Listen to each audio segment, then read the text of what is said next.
Vil raised his hammer high and activated his golden hand, connecting instantly to the divine hammer Mjolnir as sparks erupted around the sacred forge platform. Chanting Ame no Mahitatsu, he unleashed a holy light severance that split the air apart, forging the sacred relic with unmatched precision and power. Standing calm afterward, Vil rested his hammer on his shoulder, his expression unreadable as the aftermath of his craftsmanship settled around him quietly.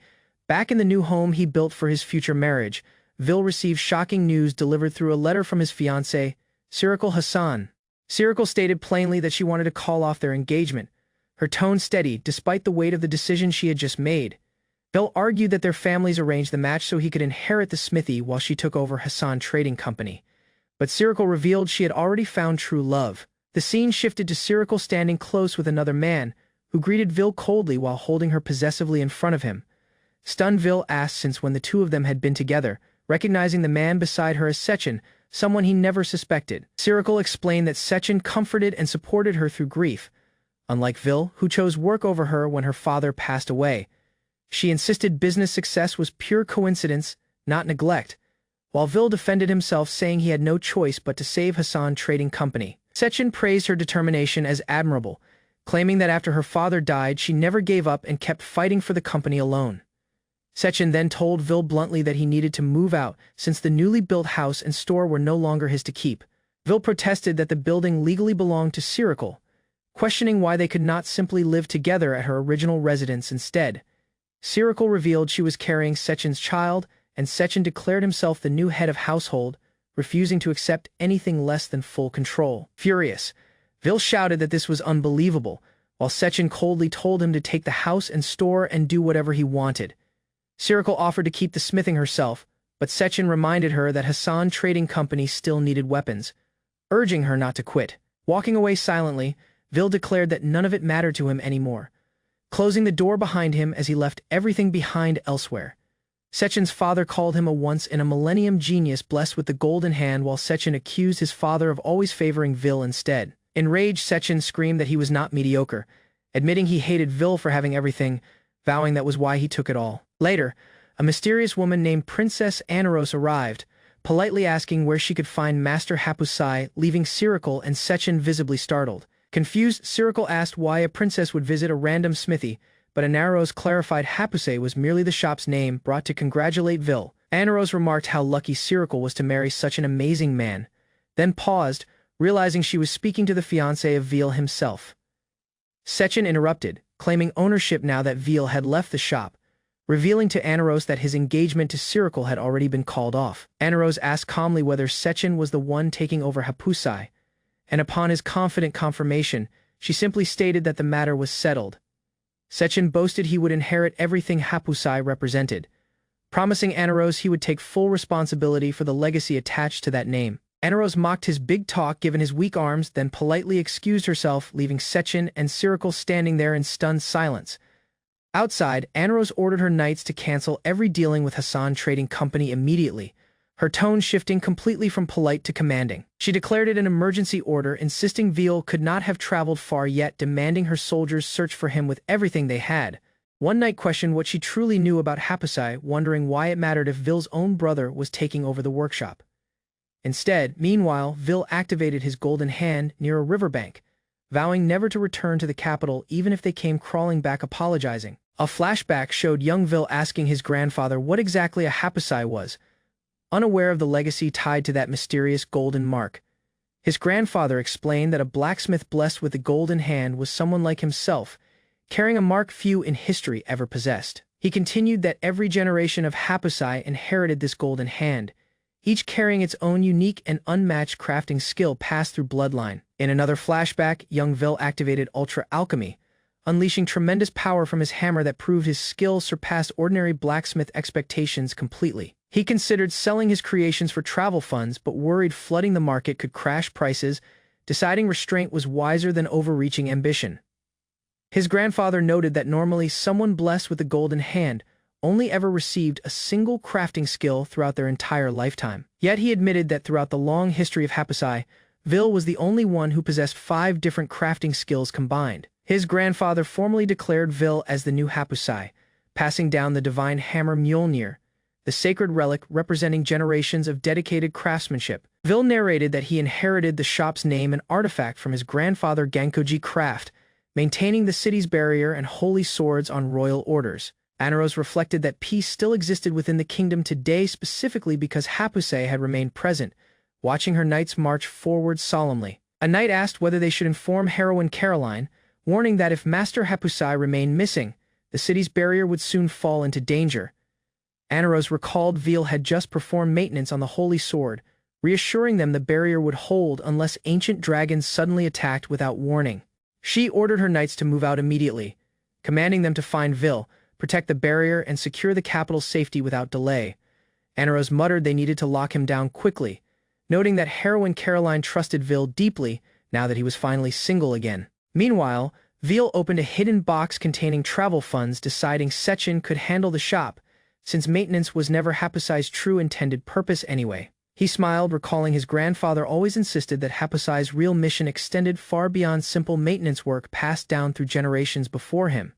In memory, his grandfather urged him to fulfill Hapusai's true mission, showing him that Mjolnir itself was merely a model reference for greater creations. Tearfully, young Vil promised to forge original sacred relics and offer them to the heavens, realizing his grandfather had guided his path all along. Back in the present, Vil forged a drifting teleportation crystal ranked SSS, an artifact capable of teleporting him to any random unexplored location instantly. Determined, he vowed to become a legendary craftsman like his grandfather Genkoji, promising to travel the world while honing his skills and inspiration. He swore to forge a sacred relic even more incredible than Mjolnir itself, activating the crystal that sent him vanishing in a burst of light. Suddenly, a girl's scream pierced the air, and Vil spotted a monstrous bear looming over a helpless figure desperately calling for someone's help.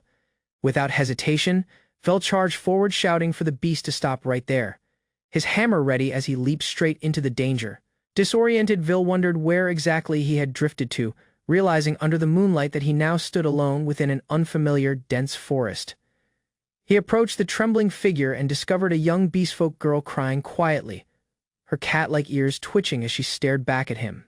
Vil finds an abandoned catgirl slave collared and terrified in the forest, her owner apparently devoured by some monstrous creature lurking nearby. Screaming in pain from her wounds, Vil knelt beside the girl, activating his hammer and firmly telling her not to try moving. Smiling gently, Vil promised he would never hurt her, then activated a hidden skill through his hammer to begin mending her injuries. A blinding light poured over her shattered leg as Vil's full restoration skill completely healed the bone, leaving her utterly speechless with shock. Astonished, the girl asked what exactly he had done, and Vil calmly explained he used his hammer to activate the healing skill. Curious about his growing abilities, Vil decided to test another skill directly on the cursed collar locked tightly around the girl's neck. The collar shattered instantly through disassemble, and Vil explained that forcing it off herself would have made her head explode violently. Introducing himself as Vil Craft, he suggested setting up camp before nightfall, while the girl gratefully thanked him and called him her savior. Learning her name was Poro, Vil swung his hammer against a nearby tree, activating Transmute to instantly convert the wood into shelter. Poro stared in disbelief as the towering tree transformed into a cozy wooden house, complete with staircases, windows, and glowing lanterns. Elsewhere, royal knights discovered a mountain of slaughtered ancient dragons near the Gageta-Nurga frontier, shocked that an entire horde had been annihilated. Standing triumphantly atop the corpses was Lady Caroline Iceberg, celebrated throughout the kingdom as the legendary heroine wielding the holy ice sword. The knights pleaded with Caroline to return with them to the royal palace, insisting her presence remained essential for the kingdom's lasting peace. Ignoring their pleas, Caroline raised her weapon and quietly noticed something troubling, murmuring that her legendary holy sword had somehow become chipped. The knights panicked, shocked that even a holy blade could deteriorate from battle, while Caroline's usually composed expression stayed oddly unreadable. To everyone's disbelief, Caroline suddenly smiled and vanished entirely from the battlefield, leaving the knights staring at empty, dragon-scarred ground. Later in the royal capital, Caroline's talking cat companion teasingly guessed her cheerful mood meant she was excited to see someone special. Blushing slightly, Caroline admitted she looked forward to seeing Vil again since he always cared for her holy sword more carefully than anyone. The cat teased that she only wiped out the dragon horde to test the sword's limits, purely as an excuse to visit Vil. Arriving at the shop, Caroline stepped inside and was startled to find an unfamiliar stranger waiting there, greeting her warmly as gorgeous. Caroline arrived at the shop searching for Vil, only to learn from his brother that Vil had been fired and replaced. The cat immediately suspected the smug new owner was responsible, while Caroline demanded to know if this was connected to Ville's dismissal. Ignoring her disbelief, the brother confidently declared he would personally maintain her holy sword now, insisting he could replace Ville entirely. The cat privately doubted him, believing only Carol and Ville could truly perceive its consciousness, though maybe the brother deserved a chance. Caroline questioned whether he could actually handle his brother's former duties, and he boasted arrogantly that he was far superior instead. Alone afterward, the brother gloated that Caroline would inevitably keep returning to see him once she witnessed his supposed blacksmithing skills. Driven by jealousy, he vowed to claim everything Ville once cherished, insisting his brother was merely born first and nothing more. As he worked carelessly on the blade, the cat screamed in pain, and Caroline noticed something was clearly wrong with his rough handling. The sword itself seemed to lash out violently, nearly snapping his arm as he yelped and struggled against its sudden resistance. Caroline remarked dryly that he had thoroughly angered the sword, watching him stumble backward while nursing his throbbing, injured hand. The cat explained that Ville always understood tools possess feelings, treating them respectfully instead of forcing his own careless will onto them. Caroline sighed, calling him utterly hopeless, while the flustered brother insisted swords were simply inanimate objects incapable of genuine anger. Turning away completely, Caroline declared she would never return to this shop since Master Ville alone maintained the holy sword's true will. She coldly stated that he and his brother existed worlds apart, both the sword and herself having already seen through his limitations. Meanwhile, back home, Poro admired the wreckage curiously, while Ville confidently claimed he was undeniably better than his incompetent, dismissive brother. The shop assistant nervously reminded him other customers still existed. Even though losing the kingdom's celebrated heroine felt utterly catastrophic for business, panicking further, she screamed that angering Lady Caroline meant earning hatred from the entire kingdom, calling him a complete idiot. Their manager rushed in, revealing the royal family had abruptly cancelled every order, sending the brother into a furious, desperate outburst confused amid the chaos. He demanded to know exactly who had cancelled their contracts, while his co-worker angrily confirmed she already understood. Back in the treehouse, Poro happily imagined comfortable clothes, warm baths, soft mattresses, and delicious meals awaiting her wonderful new life. Ville explained his supreme alchemy could create food directly from raw ingredients, and he had also granted protective enchantments onto their entire treehouse. Overwhelmed with admiration, Poro buried herself in blankets, calling Ville endlessly amazing and completely incredible for his effortless magical abilities. Watching him work tirelessly, Poro declared Ville a truly great person while he admitted enjoying seeing someone finally appreciate his exhausting craftsmanship. Ville recalled his father lacked his grandfather's legendary skill, yet remained gentle and considerate, always creating things thoughtfully for other people. His grandfather, an extraordinary genius, produced miraculous masterpieces daily, though Ville insisted both men merely taught him a few simple tricks. Calling himself an ordinary blacksmith, rather than someone great, Ville said he only wanted his work to bring genuine smiles to others. Waking gently the next morning, Ville stretched and greeted Poro cheerfully, reluctantly dragging himself out of bed to start another day. Startled, Ville discovered an unfamiliar woman with cat-like ears sleeping soundly in his bed, utterly confused about her sudden mysterious appearance. Elsewhere, a fierce warrior named Virgil menacingly raised a can of monster energy, apparently indulging in the berry delight flavor. Ville awoke in alarm, discovering an unknown woman sleeping in his bed. When he examined her more closely, he saw her cat ears and was captivated by her beauty and enigmatic appearance. To his astonishment, she abruptly welcomed him brightly, addressing him as Big Brother. Shocked by her grown form, Ville stepped backward, struggling to understand the circumstances. She steadily described her change, disclosing that she had experienced an evolution. Ville questioned Poro about her abrupt change, and she clarified that taking in mana enabled her to evolve. Unsure of her plans, he questioned her insistence, yet she admitted she had no other place to go. Flushing, Poro voiced her wish to assist and remain beside Ville from that moment onward. With no warning, she suggested making kittens, making Ville panic and run away in confusion. Their travels proceeded until they noticed something strange. A whole village had disappeared beneath the water. Ville encountered an odd sign labeling the village as dead end, increasing his worry. Upon reaching the location, he discovered only a huge lake where the settlement should have stood. Seeing people far away, he and Poro moved nearer to search for explanations. An elderly man presented himself as Arthur, explaining that the entire settlement had submerged.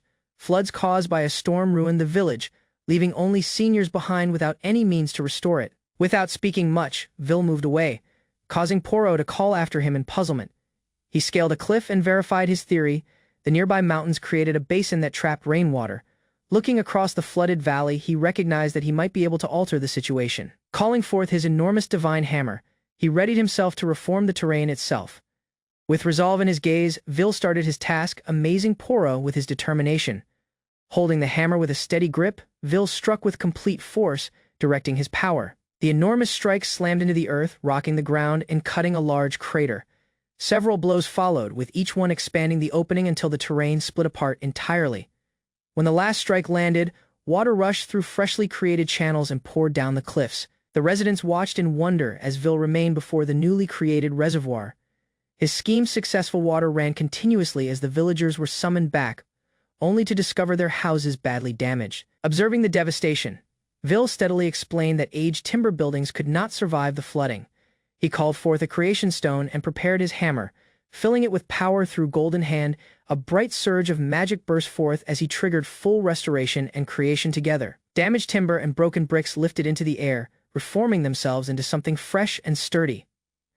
Vil stood proudly beside the village entrance, stating that the restoration was finished with several upgrades. The residents assembled in amazement, praising the stronger structures and asking whether he was a mighty mage. Modestly, he attributed it to his skill, saying the task was easy with help from Golden Hand. Though thankful, the villagers insisted on rewarding him somehow for the wonder he had accomplished. With growing curiosity, Vil asked whether they owned any strange weapons or tools. A foreboding sword wrapped in talismans was shown, radiating a shadowy and perilous aura. Vil entered the shrine, recognizing that it was no normal relic. It was a sealed demonic blade. The villagers recalled that a champion once wielded it to defeat an evil deity, but eventually lost his mind. Showing no fear, Vil raised the sword, amazed by its deadly aura while staying composed. Carefully, he asked Poro to remain outside, unwilling to expose her to the blade's danger. Despite Arthur's cautions, Vil promised everyone that he could manage the sword and began working. He called upon a mighty technique, Almighty Destruction Level 1, starting the cleansing process. As corrosion and dirt dropped away, the blade's real form started to appear. Astonishing the observers, Vil spoke gently to the weapon.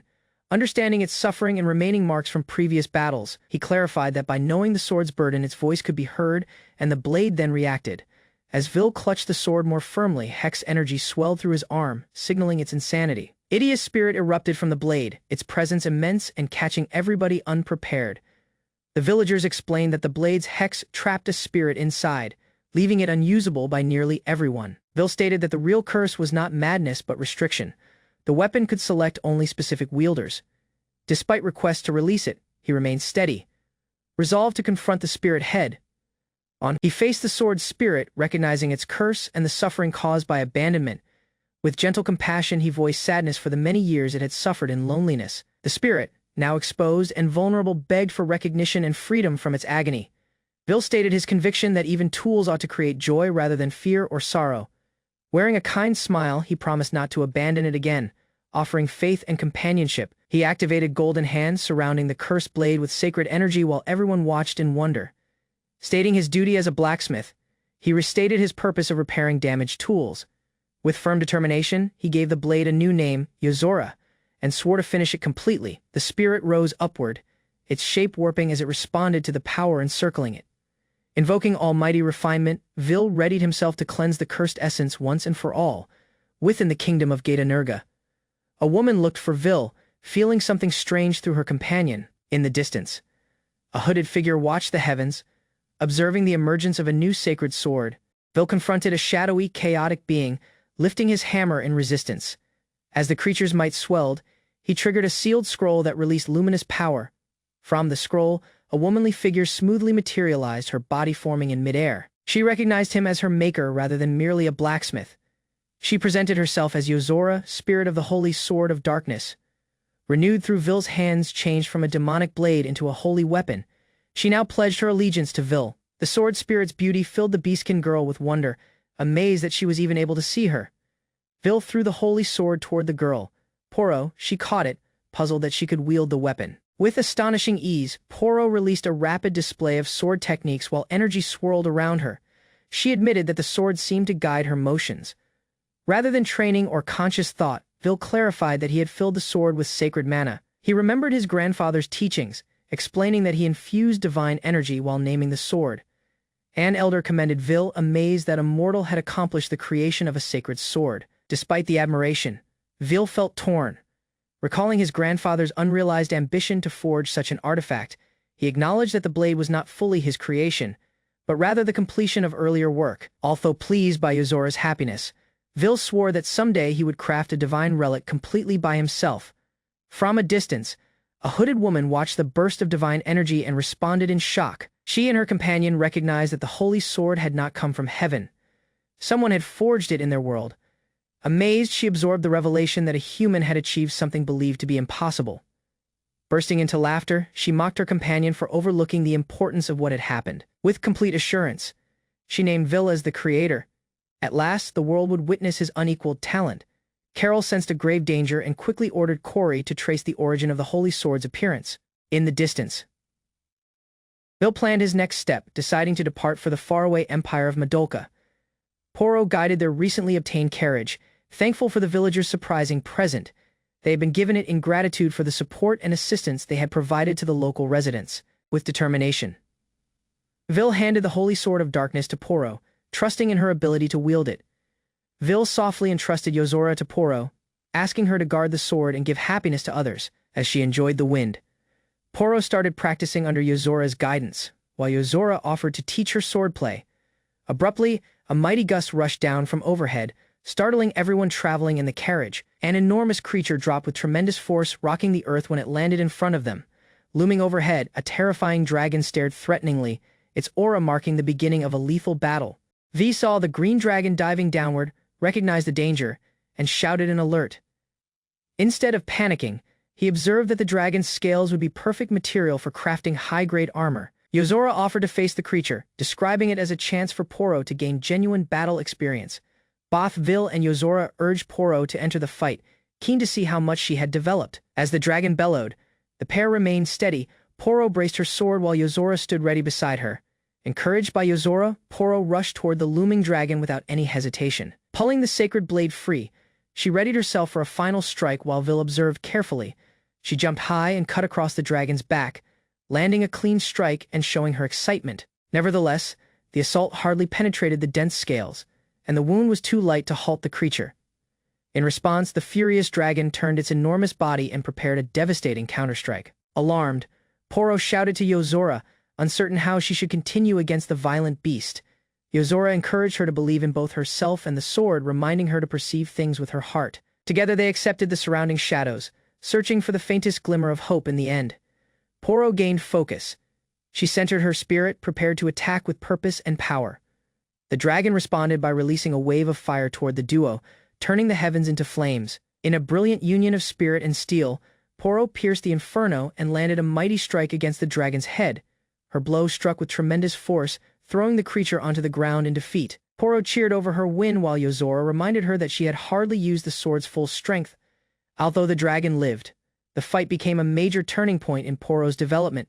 Vil commended her work, calling it a strong beginning for a swordswoman who was still discovering her way. Yozora and Poro smiled warmly while sharing a silent moment of mutual recognition and faith. Meanwhile, Carol hurried forward, mindful of the Holy Sword's worldwide consequences and its power to alter the balance. She cautioned that if the world discovered Vil's gift, entire nations might wage war to claim him. Instead of waiting, she chose to secure her place by marrying Vil before anybody else had the chance. Aware that his abilities would draw women from everywhere, Carol ran ahead, determined to make the first proposal. While hurrying toward the kingdom's frontier, Carol demanded news about the sword's location, refusing to lag behind. Recognizing that they were approaching the empire of Madolka, she feared that one of its top heroes might appear. Without warning, a thunderous shriek and fierce tremors cut off Vil and the others in the middle of their conversation. Strikes of thunder burst from the heavens, and Vil immediately sensed the immense presence drawing closer. A fierce woman carrying a blade emerged from the storm, announcing that she had come to find Sir Vil. Vil meets a woman from his past who identifies him at once. She moves first, testing the beast, eared protector who places herself before Vil to guard him. The guard responds too slowly as the woman advances swiftly, plainly judging her speed and determination. Their weapons collide when the guard blocks the whip with exact timing, halting the blow before it can reach Vil. The woman unveils her mighty holy weapon, intensifying the confrontation and indicating that a major battle is coming. Then word spreads that the heroine of the Holy Lightning Sword has finally made contact with Vil across the world. 6 sacred sword wielders are revealed, each linked to battle maidens who use their power. Among them is Lakia, the lightning heroine, tightly holding Thunderthorn while keeping her gaze fixed on Vil. Aggressive intent grows as another figure chooses to move quickly. The battle continues when Lakia acts first, her whip slicing through the air as the conflict suddenly intensifies. Lakia lashes her whip broadly, snaring her opponent in mid-air and taking command of the exchange. The advantage changes as the beast-eared warrior turns her body and retaliates while dropping. Assurance appears on Lakia's face when the counterattack fails to pierce her weapon. The protector braces herself and unleashes a concentrated strike, creating space between them. Might erupts over the battlefield as lightning rushes outward. Lakia continues the assault confidently, viewing the exchange as a one-sided lesson rather than an actual duel. A fierce wave of power strikes an unseen barrier, with the enhanced defense stopping destruction at its boundary remaining composed among the dying shockwaves. Vil makes his presence known, unharmed by the immense force. The battlefield turns quiet as the witnesses recognize the magnitude of power that had just been stopped. With no delay, Vil steps forward and catches the wounded guard.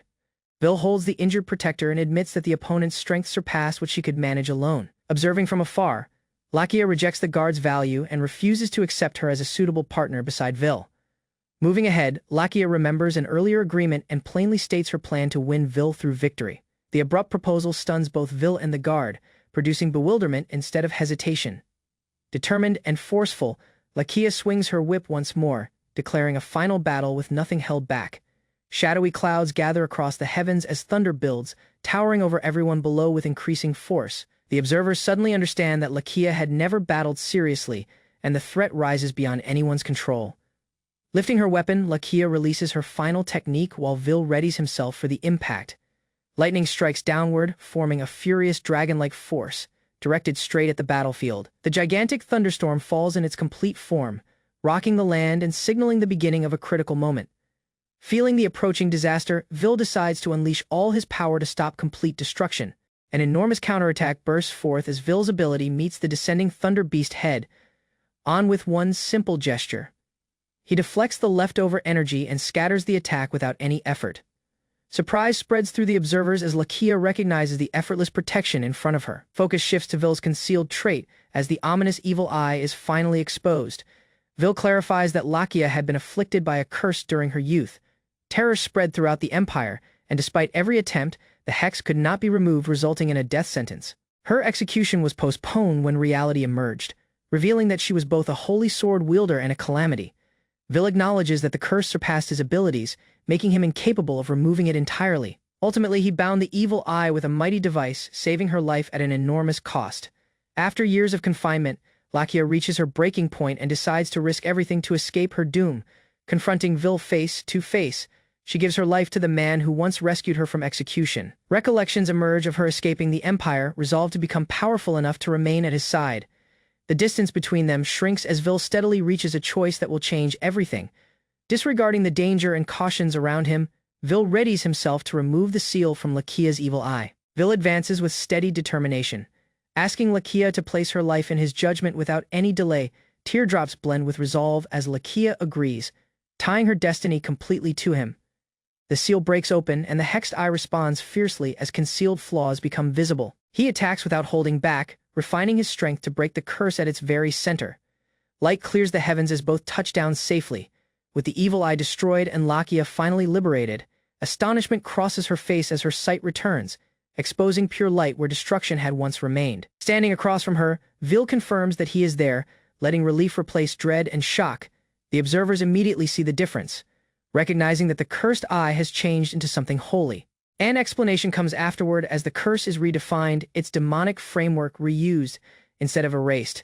With the careful reconstruction finished, the renewed eye remains as evidence of Vil's unequaled refinement ability. Filled with limitless excitement, Lakia demands more evidence of Vil's strength and presses closer without restraint.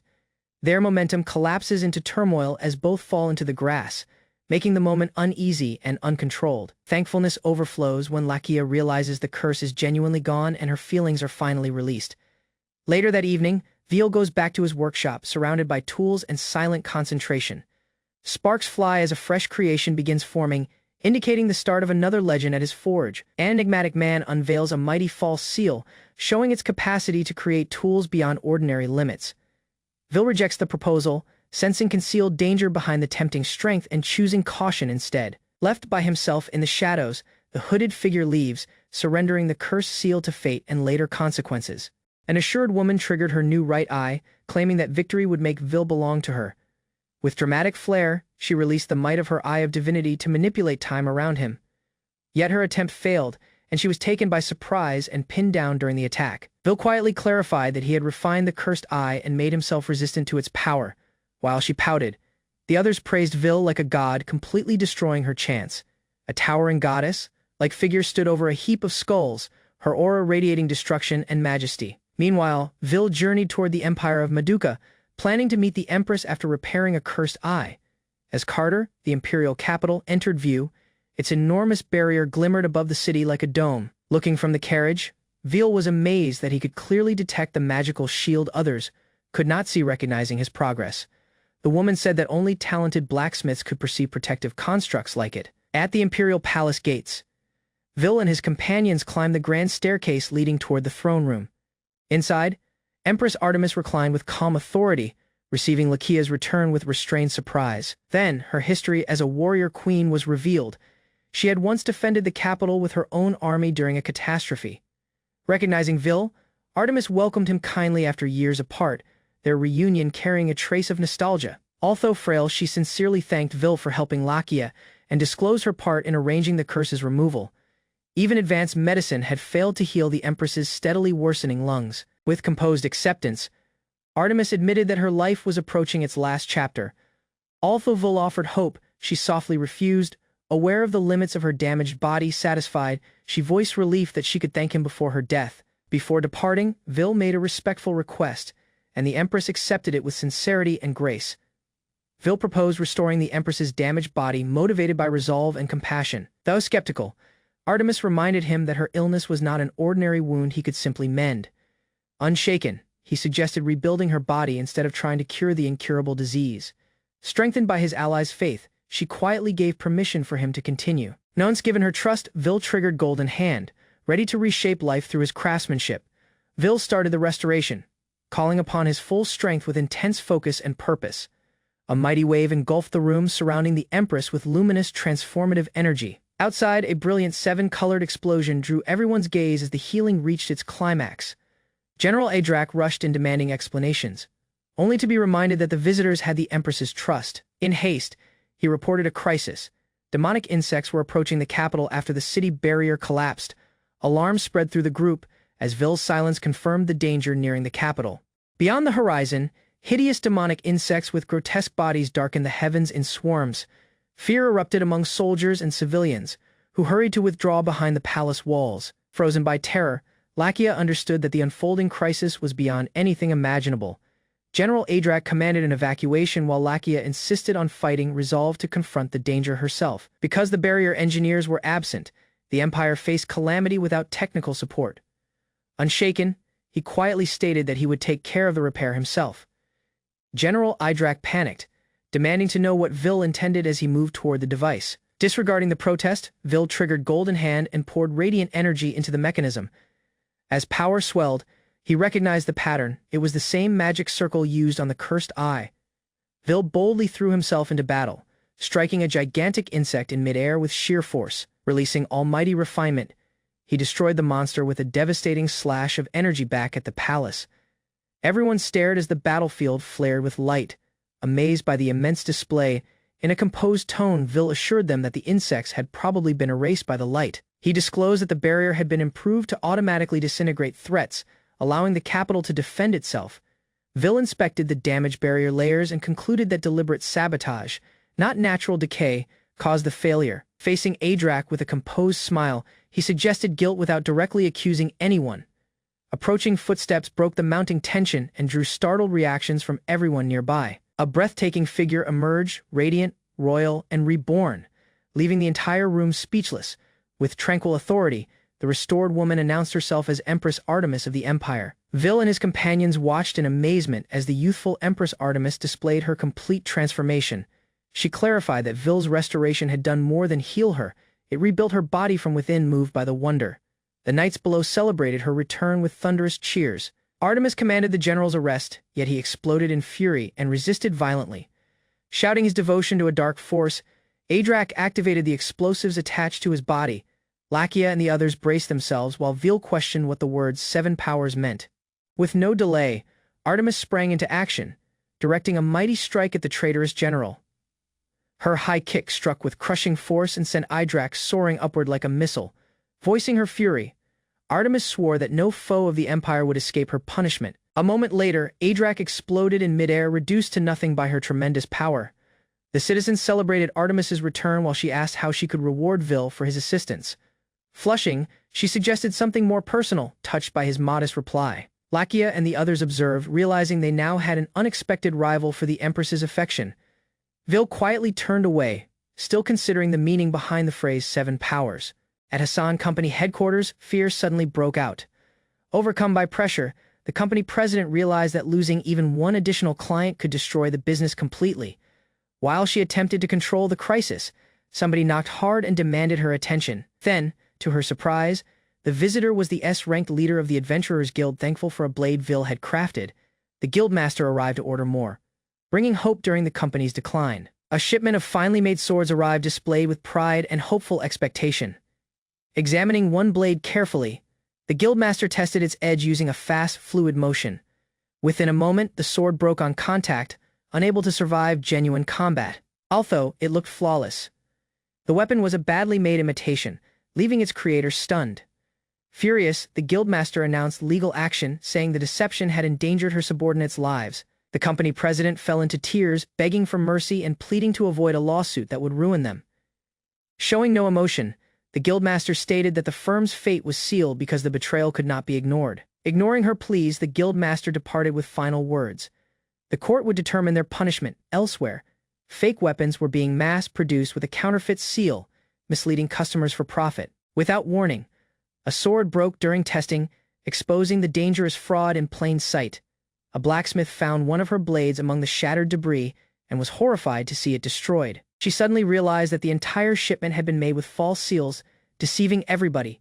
Enraged, her partner blamed her carelessness and warned that the Adventurers Guild would pursue legal action. Despite the risk, the forger rejected every concern, choosing profit over integrity, and demanding additional sales. Disgusted, the woman denounced the deception and defended the dignity of genuine blacksmiths. Her anger boiled over as she warned that careless shortcuts would completely ruin their customer base. Adjusting her glasses, she challenged his arrogant statement and asked whether he truly believed he had surpassed Vil. With stern authority, she demanded evidence. Forge an authentic grade of sword instead of another fake. Her voice turned disappointed. By then, his incompetence had already cost them everything. Recognizing how blind she had been, she finally admitted that Vil's unequaled skill was the true basis of their success. Enraged, Cyril rejected ever relying on Vil again, with wounded pride clouding his judgment. Clutching the cursed seal, he declared that he could turn worthless blades into famous legendary relics. Yet his partner saw past the fantasy, exposing his ignorance and the utter worthlessness of counterfeit goods. Meanwhile, Vil watched in silence, his composed aura sharply contrasting with the turmoil behind him. Too late, Cyril understood his failure, just as a hard slap destroyed his remaining arrogance. She stated the reality: Vil was the superior blacksmith, and that fact could not be denied. Broken by reality, Cyril fell, consumed by bitterness while Vil's name repeated inside his head.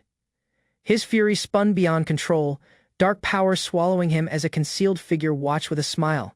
Elsewhere, Vil was granted a vast mountain territory by the Empire as his reward. Thankful but modest, Vil insisted that no reward was necessary.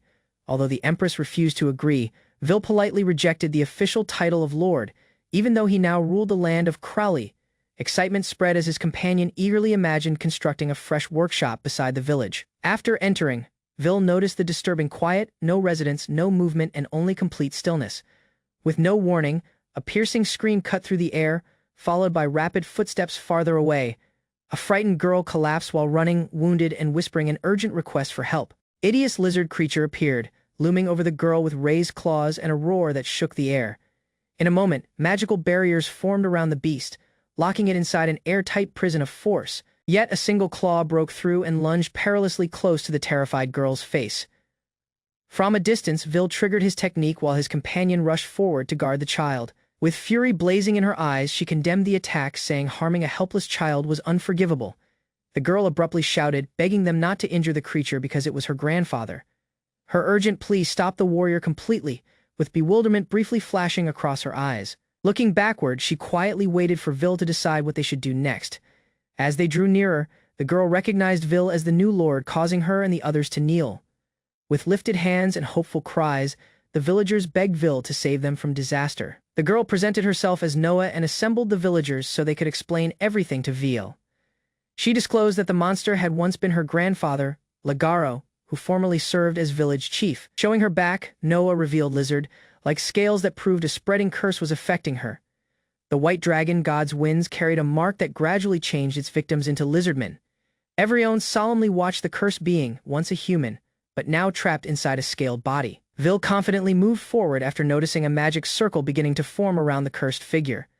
With composed precision, he triggered a spell that trapped the lizardman within swirling magical power. Calling upon his distinctive skill, Vil invoked the might of the golden hand. A wave of light followed, breaking the curse as the creature's hideous exterior started peeling away. A short time later, Lagaro stood human once more and embraced Noah in a joyful reunion. The residents celebrated when Lagaro's curse was finally destroyed through Vil's power. Excitement spread rapidly, and the remaining villagers hurried forward, hoping they could also be healed. After curing everybody, Vil prepared to depart without seeking any attention. He suspected that a larger danger waited ahead, one connected to the White Dragon god and ancient powers. Vil and his companion reached the White Dragon mountain range where warped roots covered ancient ruins. They stopped before a valley buried in dense miasma. The tainted air clearly showed that life had abandoned the region long ago. Shielded by a barrier, Vil inspected a melting creature ruined by the poisonous surroundings. Despite the threatening signs, the origin of the curse stayed concealed. Abruptly, an invisible force erupted from the earth and knocked Vil's companion backward. An enormous shifting shape appeared from the miasma, its aura distorting the ground below it. Vil's companion was seized by confusion. Looming overhead, a dragon exposed itself with unmistakable features. By then, the White Dragon god had finally emerged. A closer look sent cold fear through them. Despite its name, corruption had turned every scale completely black. With a thunderous bellow, the creature released a stream of flame that burned everything along its path. Responding quickly, Vil jumped into action and protected his partner just as flames burst around them.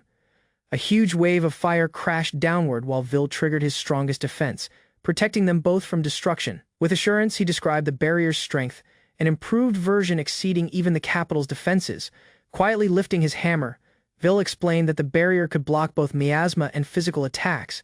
With a deafening collision, the corrupted dragon slammed into the ground and sent tremors across the battlefield. Vil and the dragon crashed into a concealed underground chamber beneath them.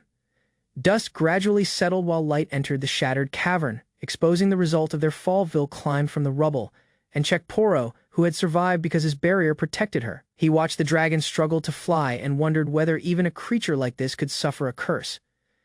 Understanding struck without warning, Vil rushed ahead after realizing an important detail he had overlooked. While the dragon howled, he remembered stepping on its tail, perhaps explaining its anger. Vil understood that the dragon was not furious but suffering. Its body radiated pain instead of hostility. With steady resolve, he addressed the injured creature and promised to restore its dignity if it allowed him. Then, lifting his hammer, he approached in trust. The dragon lowered its head and accepted his assistance without resisting. He released almighty refinement, sending power around the dragon's cursed body. Covered in luminous light, the dragon changed and spread its pure, fully restored wings once more. As the dragon admired its renewed scales, Vil wondered aloud whether dragons had always been capable of speech.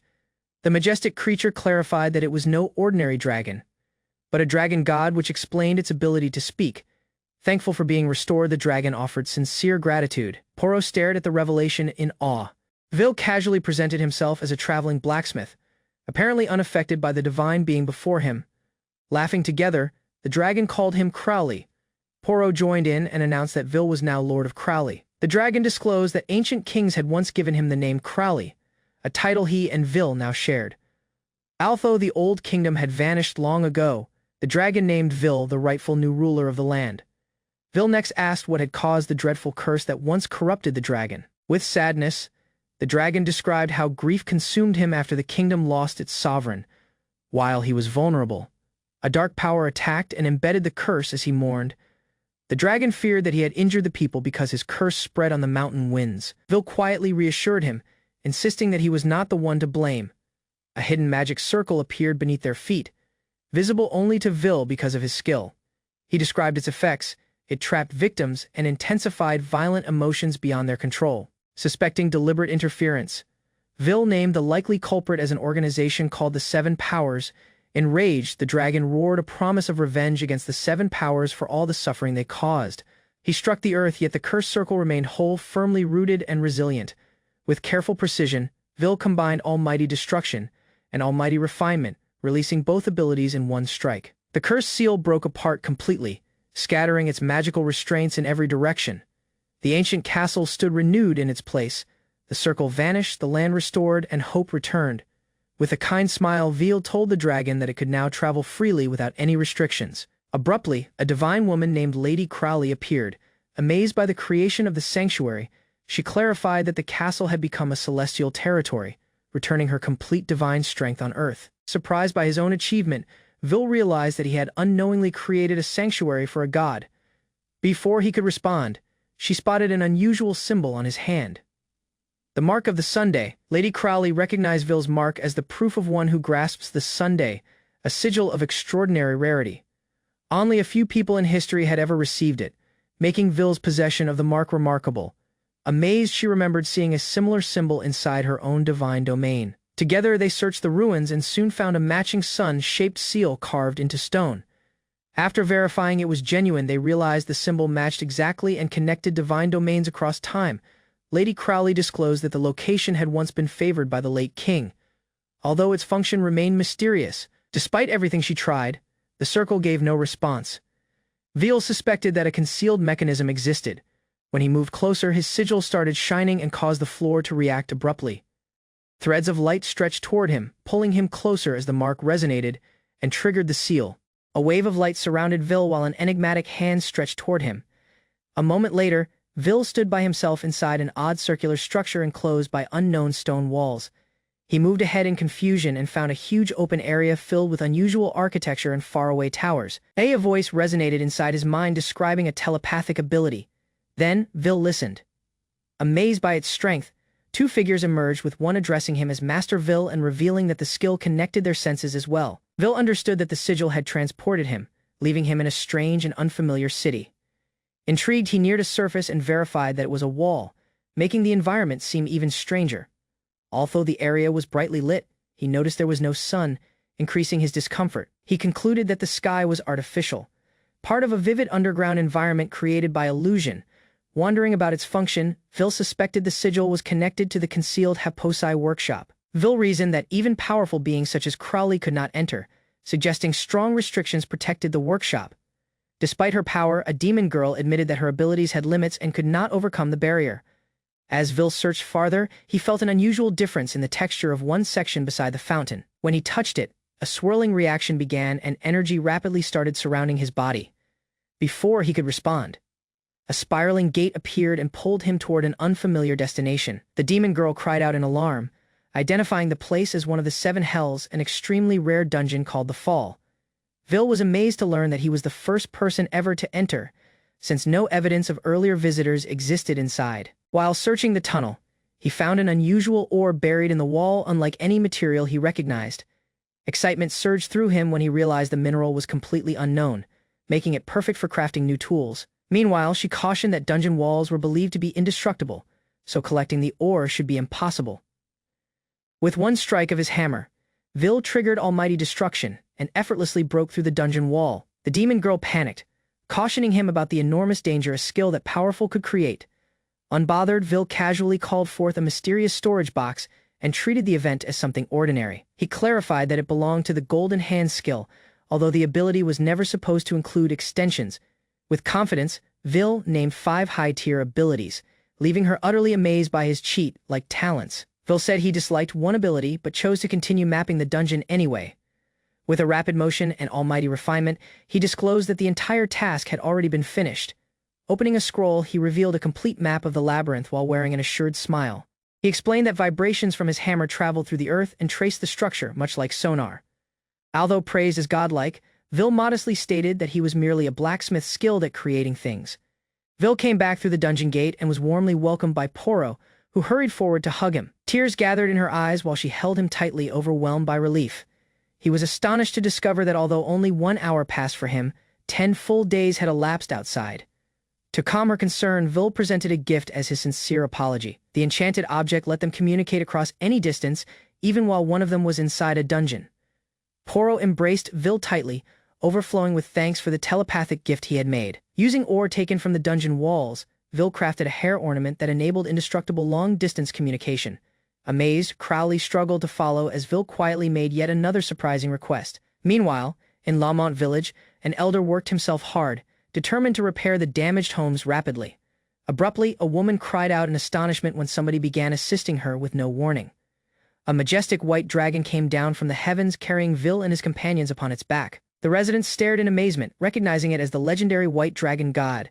Fear spread rapidly as stories about a curse surrounding the dragon triggered widespread panic. Saddened, the dragon readied itself to depart, believing that its presence brought nothing except misfortune. Vil announced that the curse was gone, and the villagers celebrated while praising him for removing their burden. He assured the residents that the white dragon god had suffered as well and had come to ask for forgiveness. He softly asked the dragon whether she wanted to apologize herself, already understanding what was in her heart. Offering a solution, he requested one of her scales so he could use it as material. With a gentle glow, he caught the glittering scale and readied himself to begin crafting. Releasing almighty refinement, Vil caused a mighty reaction and created something meaningful from the scale she gave him. The white dragon god stood proudly among the rocky peaks, her form shining with divine brilliance. A magnificent fountain burst from the ground at her feet, spreading shimmering light in 7 different colors. The villagers entered the waters and were instantly soothed and strengthened by their magical effect. Vil disclosed that he had crafted the fountain from her scales, giving the people a lasting source of healing. Proudly, he announced the miracle.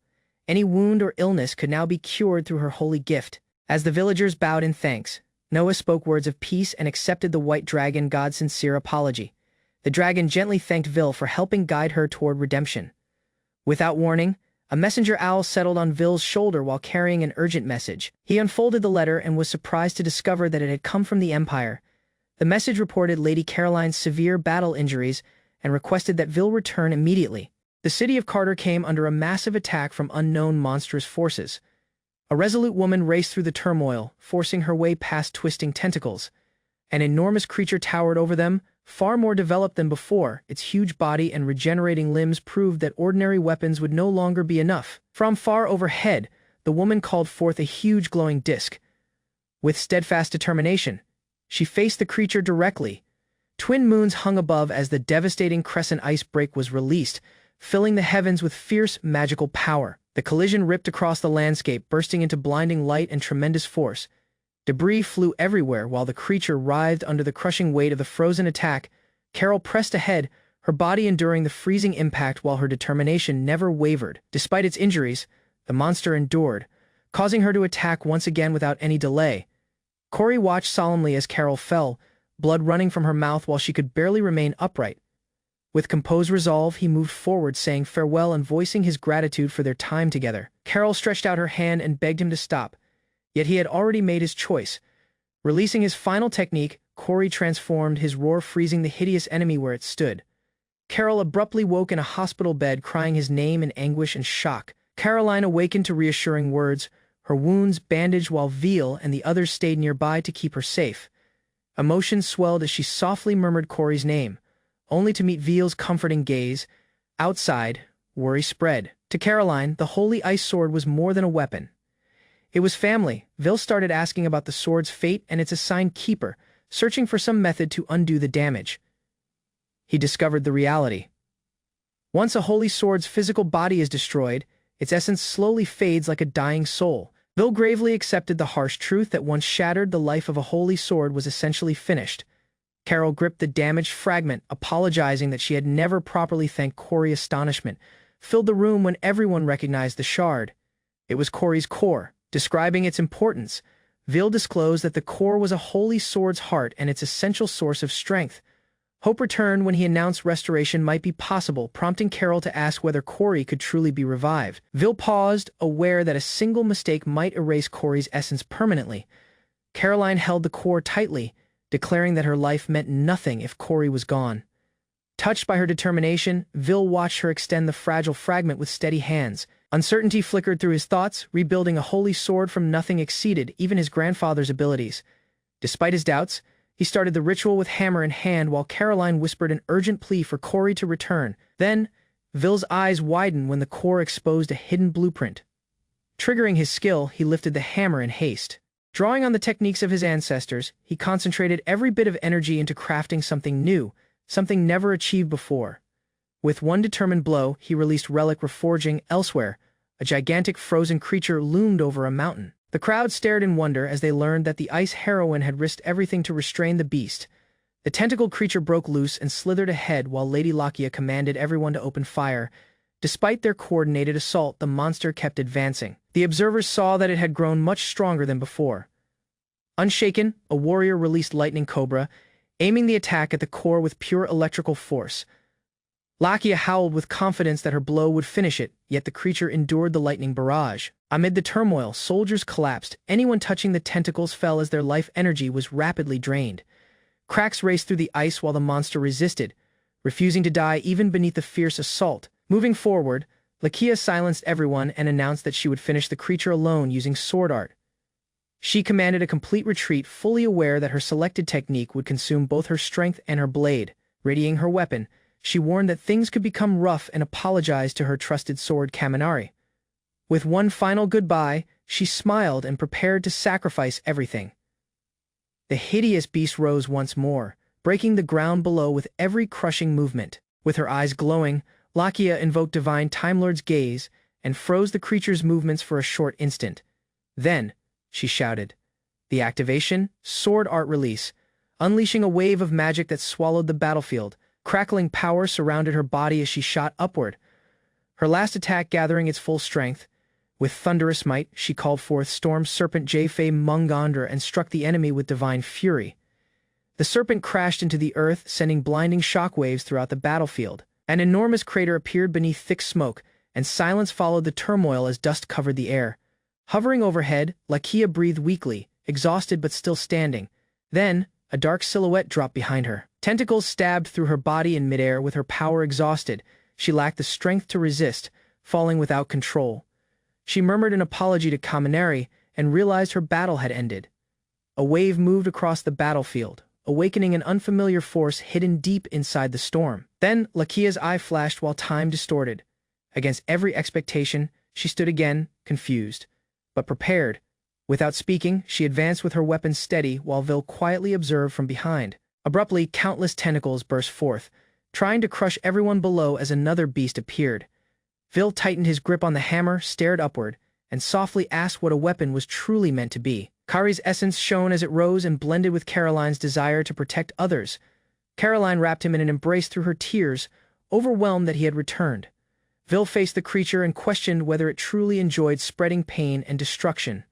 His composure vanished. With hardened eyes, he readied himself to release his real power.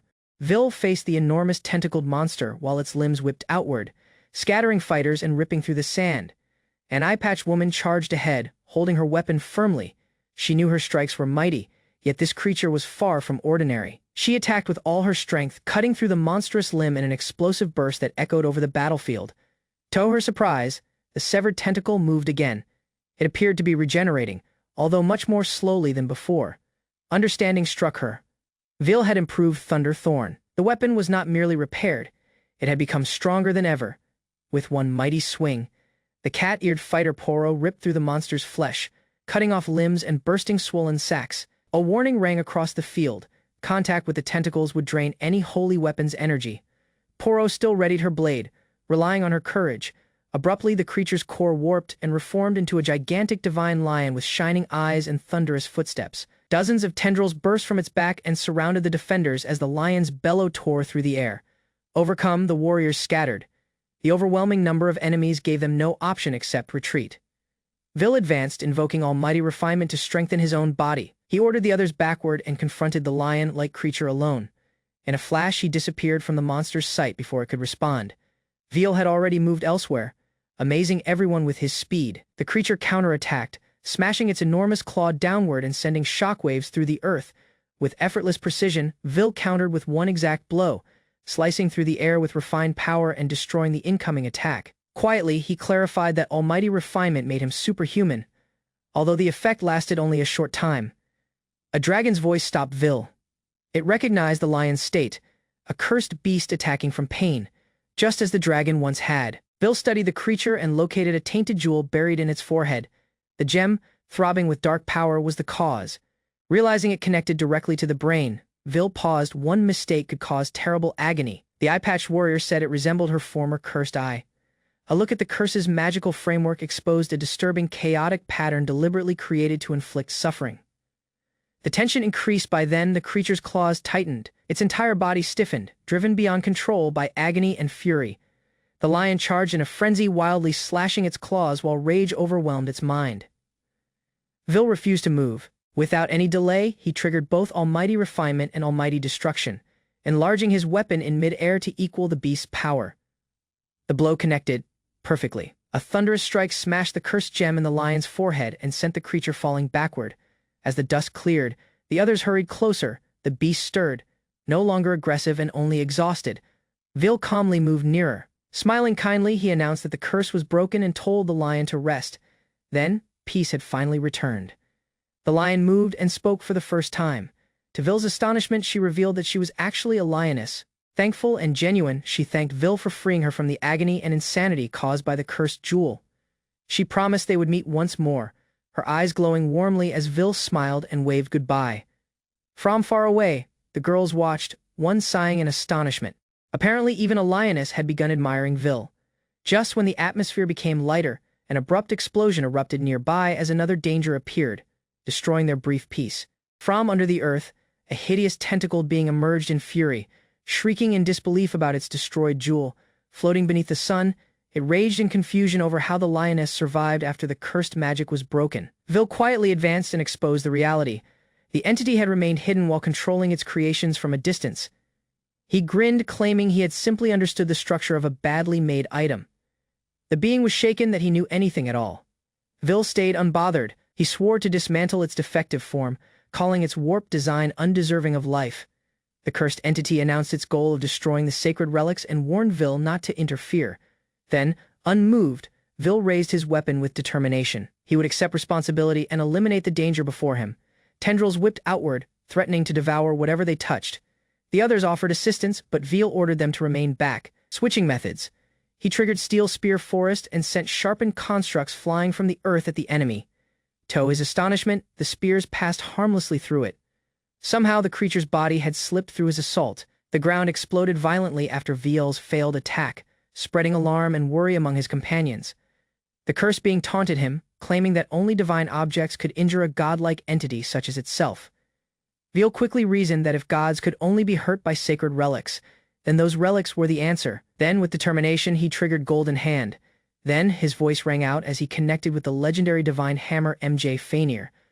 Power swelled while he rushed forward. Sensing the danger, the cursed enemy prepared to intercept him and swore to destroy the sacred hammer before it landed. Then, a holy sword pierced the cursed creature, forcing it to scream in agony. It could not understand how Veal possessed such a weapon. Veal explained quietly. The hammer was his genuine sacred relic, whereas the holy sword was something he had crafted himself. Although merely a replica, his magic let him copy a relic's strength briefly, just long enough to injure a divine being. He triggered his fifth ability, Infinite Forgeries, calling countless memory cubes into the air. Then, every cube contained the essence of relics. Through Golden Hand, Veal could reproduce any one of them. Dozens of divine weapons rushed into view, shaped from mana and Veal's skill. They were temporary copies but strong enough to challenge gods. The cursed entity floated in the middle, surrounded on every side by copied relics, swords, spears, and shields, shining with holy light. Gasps rang out. By then, names including Aegis, Gungnir, and Excalibur were recognized. Veal confidently declared the battle finished with his overwhelming arsenal. Then, yet the enemy rejected defeat in one last outburst. Tendrils erupted from below and tried to drag Veal downward. Then, unshaken, Vil released his relics. Sacred power ripped apart the tendrils and silenced the cursed enemy's scream. Even below the earth, Vil's forgeries appeared, remaining only long enough to attack before disappearing.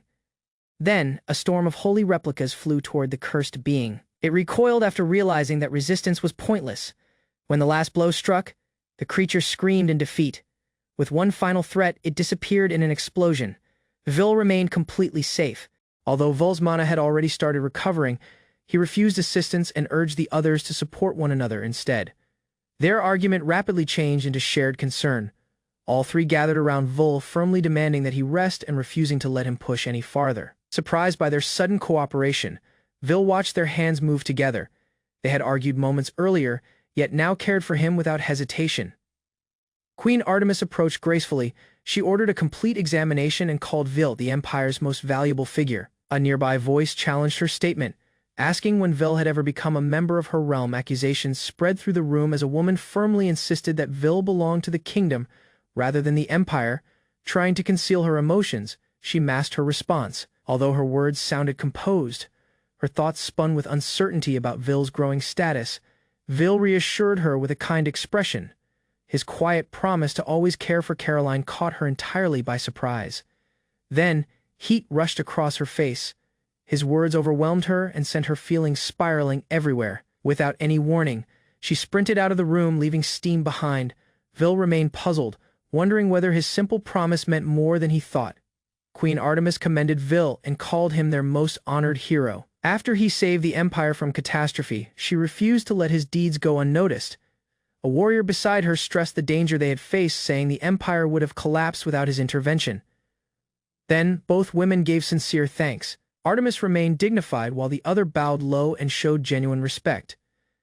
By then, Vil offered a modest smile. He denied doing anything worthy of admiration, and insisted his actions were nothing special, minimizing the victory. Vil said his abilities simply happened to counter Tsukumogami's. From his perspective, it was only luck. Vil dismissed the praise again, insisting that the sacred relic, rather than his personal strength, had secured victory. His modesty made the others laugh. Even the queen had to admit Vil's way of thinking was unlike anyone they knew. Elsewhere, turmoil broke out. A woman was violently thrown outside and struck the wooden floor as the door slammed behind her. By then, desperation filled her tone as she begged outside the shop. With nobody else to ask, she pleaded for someone to visit Hassan Company. A newspaper headline exposed the truth. Hassan Company was nearing bankruptcy. Without immediate assistance, its future looked hopeless. A stern woman coldly rejected the request. She slammed the door and condemned Hassan Company as a business founded on deception. Alone on the street, the woman fell in defeat, with no smiths producing weapons and no customers left. Every hope seemed gone. Tears gathered in her eyes, yet her determination returned. She rose from the ground and remembered one person she could still approach. The streets were crowded with life while she hurried across the city, weaving through unaware crowds with her destination fixed in mind. At the market's center stood a mighty figure whose aura demanded attention. Sparks flashed while he clutched an enigmatic weapon. Wearing a sinister smile, the man chuckled privately. His cursed hand pulsed with power as he announced that eager customers filled the market. Yelling with manic excitement, he praised his merchandise and claimed its value was worth dying for. Two people, curious about the disturbance, chose to approach. The man welcomed them enthusiastically and claimed it was their lucky day. He theatrically revealed a set of extravagant weapons. Blades, guns, and enchanted equipment sparkled beneath the light.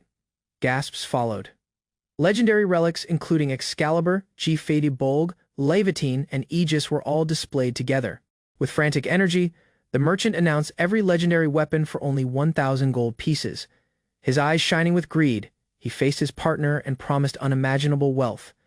Doubt spread among the customers and some questioned where the displayed items came from. To demonstrate the weapon's strength, a customer advanced.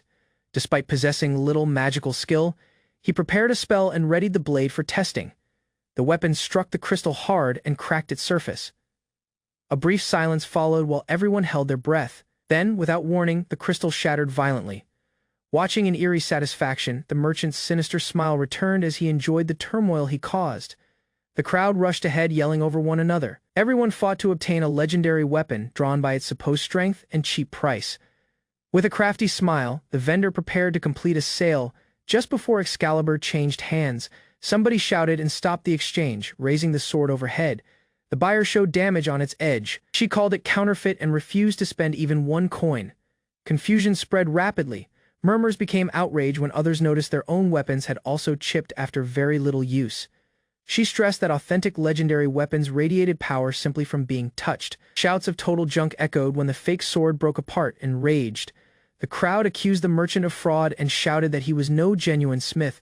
Sweating with widened eyes, he attempted to defend himself. Calling himself Hassan Company's chief blacksmith, he insisted even the gods would envy his ability. The crowd remained unconvinced. Then rumors of Hassan's bankruptcy emerged, and voices demanded a boycott.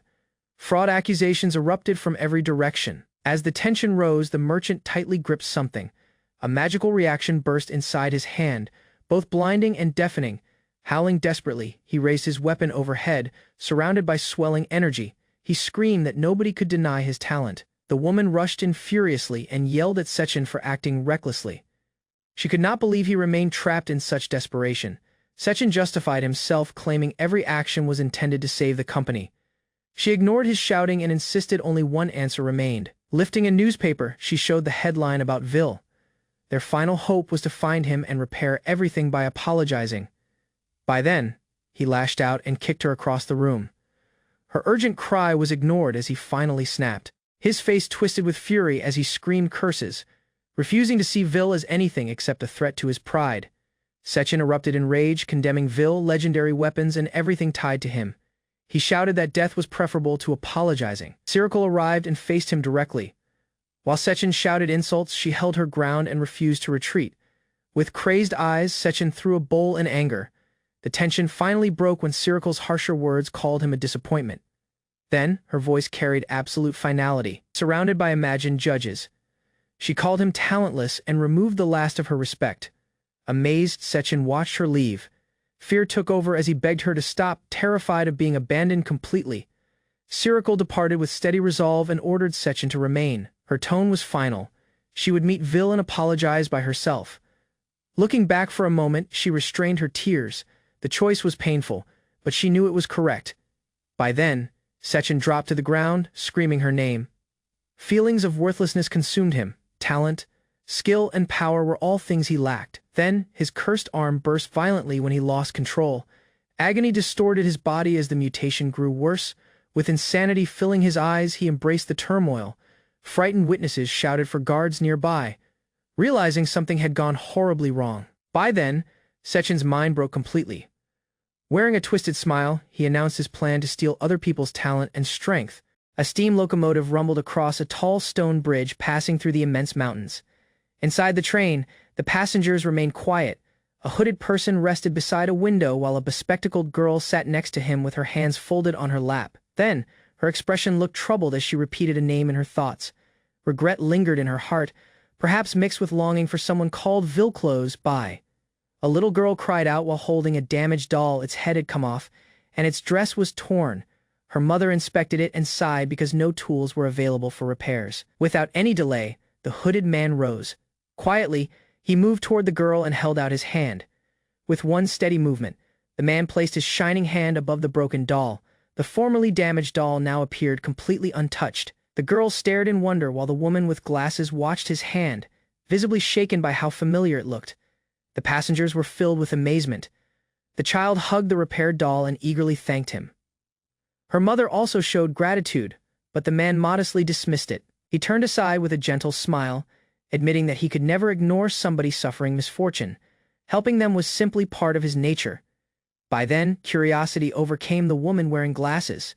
She asked whether he was the famous blacksmith after recognizing the workmanship of his golden hand. A memory returned to her. Vil's right hand had once possessed a distinctive power. She watched the stranger's hand and wondered whether he had that same gift standing before him. She hesitated and then apologized for the abrupt request. Then, her voice was serious, and her posture respectful. With determination, she offered him a position in her merchant guild and asked whether he would work under her banner. He tilted his head with a smile, casually mentioning recent rumors that her guild had suffered repeated misfortune. Turning away, he politely declined, explaining that he had no desire to join any organization regardless of the offer. The hooded man spoke gently and revealed that his journey was not an escape but a quest to create something meaningful. His words carried purpose and weight. Moved by his aura, the woman murmured that he greatly resembled Vil. She apologized and admitted her worries came from being pregnant with few options left. He paused with interest. To him, children were fascinating creations, among the most profound things people could bring into existence. Reaching beneath his cloak, he held out one hand and offered her a small wrapped item as a present. It was a piece of candy. He said it would calm her spirit because he could never walk past someone who was suffering. She accepted the candy uncertainly and placed it in her mouth. Its sweetness surprised her, leaving her silent for a moment. Abruptly, a vision appeared before her, a bright dreamlike meadow of flowers moving under a vivid sky. Happiness rose inside her. The burden she had carried seemed lighter. Her eyes glowed warmly as she felt genuinely happy for the first time in quite a while. When the illusion disappeared, the man stood up. He quietly informed her that he would leave the train at the next station. A worried passenger questioned why he was leaving early, but he reassured them with a smile and thanked them for their kindness before departing. In a gentle voice, the man reminded the little girl to cherish her doll. His warm, sincere eyes showed beneath the cloak. He waved farewell while leaving the train. The girl and other passengers cheerfully said goodbye and remarked on his kindness. Without warning, a piercing shriek destroyed the calm. Now alone, the girl with glasses looked back in alarm as wind ripped through the carriage. The train engine crashed violently against the ground. Metal buckled while steam exploded into the air with tremendous force. Then, carriages twisted and broke across the rails. Wheels flew aside and flames erupted. Disaster had struck only moments after the stranger left. Turmoil swallowed the wreckage. Survivors stumbled among debris, trying to assist one another while timber beams and broken steel collapsed around them. From far away, a shadowy figure neared the burning ruins. Motionless bodies lay nearby beneath air thick with smoke. Then, a sinister smile appeared under the hood. He whispered about a tragedy made by his own hands, born from the curse of Shichifukujin. Abruptly, a powerful wind scattered the smoke. A huge bird, like dragon, flew overhead, its wings slicing across the sky. The boy stood on the dragon's back with eyes widened in disbelief. A scene demanding action and vengeance unfolded below him. Then, the boy stared down at the devastation. Wreckage covered the land, with broken train cars buried beneath smoke and ash. His expression turned grim as he examined everything. Then, the destruction was far worse than he had expected. One companion asked whether they should wait for the Imperial Rescue Unit. Then, they discussed evacuating wounded passengers first. Another person interrupted, warning that waiting might cost lives. In a crisis this severe, they could not afford hesitation. Then, with determination, the boy triggered his golden hand. Light rose from his arm while he prepared to move quickly and rescue lives. Dozens of magical circles appeared above the wreckage, each glowing while hovering over the destroyed train cars. Every glyph targeted one victim. They detected internal bleeding, head injuries, heart failure, and even a pregnant woman among those hurt. Keeping his eyes tightly closed, the boy studied all of the information. Within moments, he completely understood the scale of the casualties. With firm resolve, he thrust his golden hand into the array. Power swelled as restoration magic ignited at full strength. Then, fragments of wreckage lifted into the air. Under his command, the shattered pieces started aligning and rebuilding themselves in midair. People who had been lifeless began moving. Bodies shifted, injuries closed, and weak breathing returned. Those near death were pulled back. A short time later, the once destroyed train stood complete upon the rails. Its polished body shone as though the tragedy never happened. A cat-eared girl jumped onto Vil and hugged him firmly. Her delighted voice praised him for restoring everything with one action. He smiled modestly, suggesting that his level may have risen, while saying his true reward was seeing everybody smile once more. Then, somebody urgently shouted his name. Another problem was beginning. From below, a girl looked toward the descending dragon. Her eyes opened wide when she recognized the familiar figures it carried through the sky. Vil and the bespectacled woman stared in shock. The approaching girl was somebody they never expected to see, and her name escaped their lips in surprise. She fell to her knees and bowed deeply, her voice shaking while she apologized repeatedly. Emotion completely overwhelmed her. Then tears flowed along the woman's cheeks. She murmured the girl's name again, shaken by their unexpected reunion. Without judging her, Vil moved forward and offered his hand, quietly inviting her to rise again. With tears remaining in her eyes, the woman said every passenger would require complete examinations at the Imperial Hospital. Calm but firm, he ordered that Shirako be transported first because she was pregnant. His priority was obvious. Without warning, the woman fell to her knees before him. She admitted her mistake, unable to contain the weight of her guilt. Then, she kept apologizing while her body collapsed forward.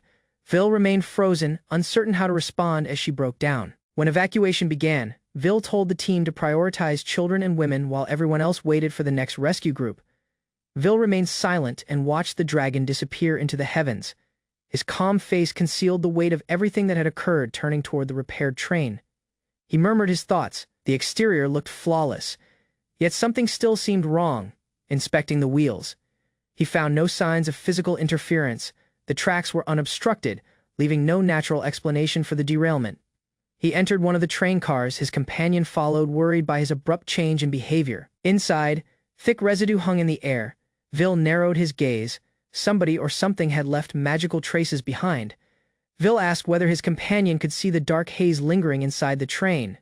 She seemed puzzled because nothing was visible to her. After realizing he alone could perceive it, Vil followed the dark trail of energy stretching outward from the carriage. The threatening mist extended far over the landscape. Images of injured people flashed through his mind and created unease. He abruptly remembered the doll he had repaired. It now lay motionless once more, strangely disturbing as though cursed. With no hesitation, Vil sprang into action. Then he immediately ordered his companion to return to the capital. Amid swirling teleportation energy, Vil emerged while carrying the unconscious fox-eared girl in his arms. Smoke rose far away as a large hospital entered view. Signs of trouble surrounded its entrance, and an ominous presence seemed to remain beyond the gates. Within a few moments, the girl recovered and stood cheerfully beside Vil with her strength restored. After entering, Vil noticed an unusual mist drifting through the halls. Despite the haze, nobody inside seemed aware of the growing danger. Abruptly, a girl saw Vil racing up the stairs and shouted his name in astonishment. Vil halted before a sealed door while dense fog curled around his feet. His sharp instincts told him the hospital's disturbance originated there. Moving cautiously, he pushed open the door. Thick black mist poured from the room. A faint shape became visible. A little girl sat beside a bed while darkness surrounded her. The girl remained completely still, her gaze empty. By then, a motionless woman lay beside her. Softly, the child said her mother had stopped moving. Vil held his position and studied the odd object in the girl's hand. His companion attempted to move closer, but he warned her back. A terrifying aura emerged. The doll in the girl's arms changed, exposing a hideous face with shining eyes and tangled hair, all pulsing with cursed power. He recognized the danger. He explained that it was a cursed object, similar to the Lion Guardian's curse, and known to spread misfortune and corruption nearby. When Vil approached and requested the doll, the girl gripped it more tightly and refused to surrender it. Vil softened his voice and reassured her. He claimed to be a doctor who could treat dolls and understood why she was worried. With composed determination, he explained that the doll was suffering in its present condition. Vil promised to heal it and replace fear with hope. Vil carefully examined the cursed doll, disturbed that something a child treasured had been warped into a container for malice. A mighty magic circle appeared beneath the doll and radiated fierce power. The curse fought back, writhing as though alive. Then, with resolve in his gaze, Vil smashed his forging tool into the seal. He commanded it to break and rebuild, destroying the magic circle with one decisive strike. Then, as the cursed body crumbled, light surrounded the doll. Its hideous features dissolved, revealing a peaceful, innocent form reborn from corruption. Close by, the girl gasped loudly. The oppressive haze disappeared and her mother's lifeless body started moving again. Then, the mother awakened, bewildered but alive. Her daughter jumped into her embrace and cried with relief. Nearby, Vil raised the repaired doll. Now glowing with pure light, he explained that it had changed into a guardian that brought blessings. Overflowing with delight, the little girl showed the healed doll to her mother and proudly explained how the kind young man repaired it. She remembered an earlier meeting aboard a magical train where a masked stranger had fixed the doll after its head broke. Vil listened quietly as his expression darkened. A hooded person appeared in his thoughts, somebody who had previously tampered with the doll. Gratitude flowed from both mother and daughter.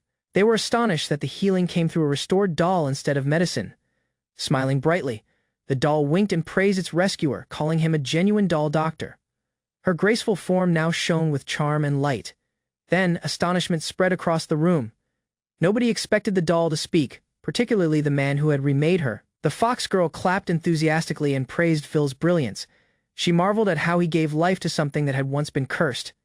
By then, at a distance, the bespectacled girl stood frozen. Reviving the dead and giving a doll life were powers far beyond ordinary human limits. Farther down the corridor, A young boy shouted in wonder. Legs that had once been lifeless now moved freely as he ran into his mother's embrace. Patients throughout the hospital experienced miracles. Pain disappeared, sight returned, and incurable illnesses reversed. The girl with glasses remained speechless and stared in amazement. Silent awe filled the place where her logic could no longer explain anything. The whispers in her heart grew stronger. She no longer merely admired Ville's abilities. She wanted him. Laughter sounded nearby. Surrounded by celebration and praise, he turned when his name was called. Unaware of the quiet obsession developing behind him, her eyes trembled with honesty as she finally admitted what she had never been able to say. She had searched for him all this time. Ville never slowed his pace. Without looking back, he gave a curt apology. By then, he had no time for emotions. Desperation poured out while she lowered her head and admitted her mistake. Since he left, the business had collapsed and her partner lacked the skill to support the guild. She reached out hopefully and begged him to return, not merely for business but to remain beside her again. Only silence answered her. Then his reply arrived, brief, cold, and absolute. Ville firmly refused. Pretending not to understand, she questioned his anger, her voice light while her eyes remained sharp behind her glasses. Then her smile warped as she acknowledged the betrayal. She claimed to love him while admitting he had every reason to be furious. The fox-eared girl advanced, stomped her foot, and shouted. She had tolerated enough. This woman had crossed the line. Fury erupted. She angrily scolded the woman for daring to return after abandoning Ville. Her loyalty was not something to ridicule. Defending herself, the woman shouted back. She said she owed Ville her life and would not allow somebody from another guild to take him. She stared ahead with a composed but determined voice. Nobody, she insisted, understood Ville better than she did. Scoffing, she accused him of betrayal and twisted the situation to make it seem that he was the one who moved on. Outrage swelled suddenly. The fox girl sharply reminded her that she had been the first to abandon Ville. That decision carried serious consequences. Unable to remain quiet, the fox girl stated that Ville had far greater responsibilities. Spending time on a woman like her was not among them. She fell onto her knees, pounding the floor with tearful fists while begging him to return before everything disappeared. Ville lowered his voice. Calm but steady, he gave her the answer she feared. It was already far too late. He reminded her of what she herself had declared. Her guild's collapse was her responsibility to repair, not a burden for him. He cast one final unwavering look over his shoulder. From that moment onward, their paths would never meet again, collapsed on the floor. She murmured apologies to everybody she had hurt. Regret and guilt overwhelmed every plea. Her remaining strength vanished while she called herself worthless.